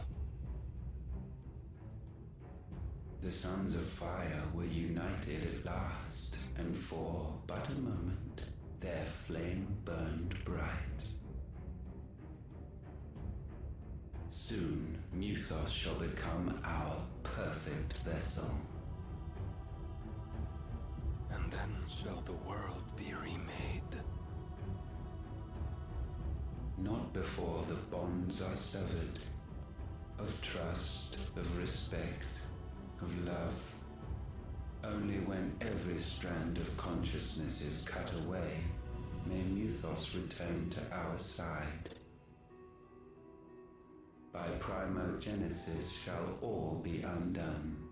Mankind shall be rid of his wretchedness, and Muthos of his will. But while he yet clings to it, he has the power to forge bonds anew. And so we bid you, find Muthos, and sever everyone. To destroy that which has no physical form. You ask the impossible. There is nothing your black blade cannot cut, Odin. We shall unite with Muthos, and bring forth a new world. So long as our vessel remains unclaimed by humanity. It shall be done, Master. My will is yours.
How is your brother?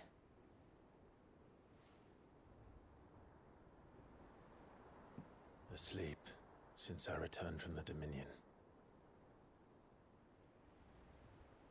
Taya says he should be back on his feet soon enough. For a while, at least. She discovered something on his chest. A swelling, circled in stone. The curse.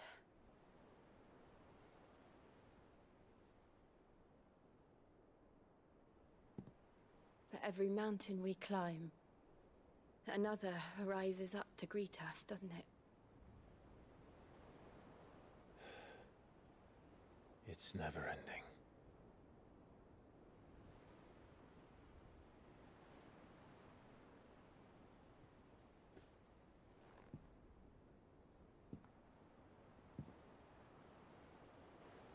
Even the sky seems to have grown tired of it all.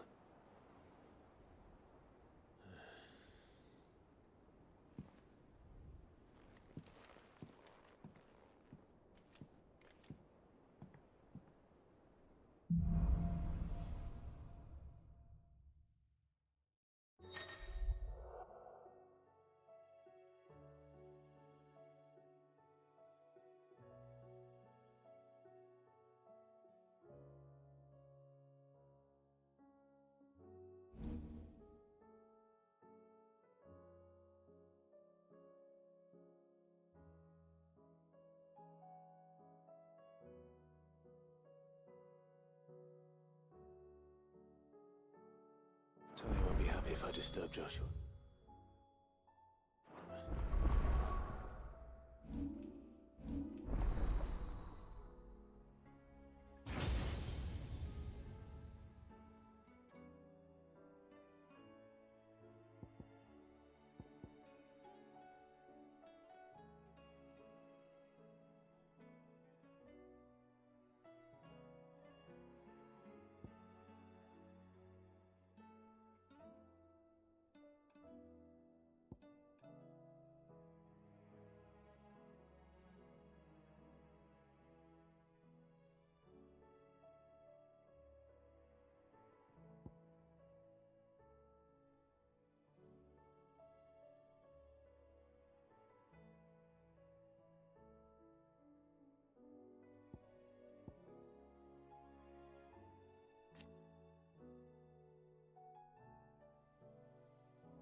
While he rests,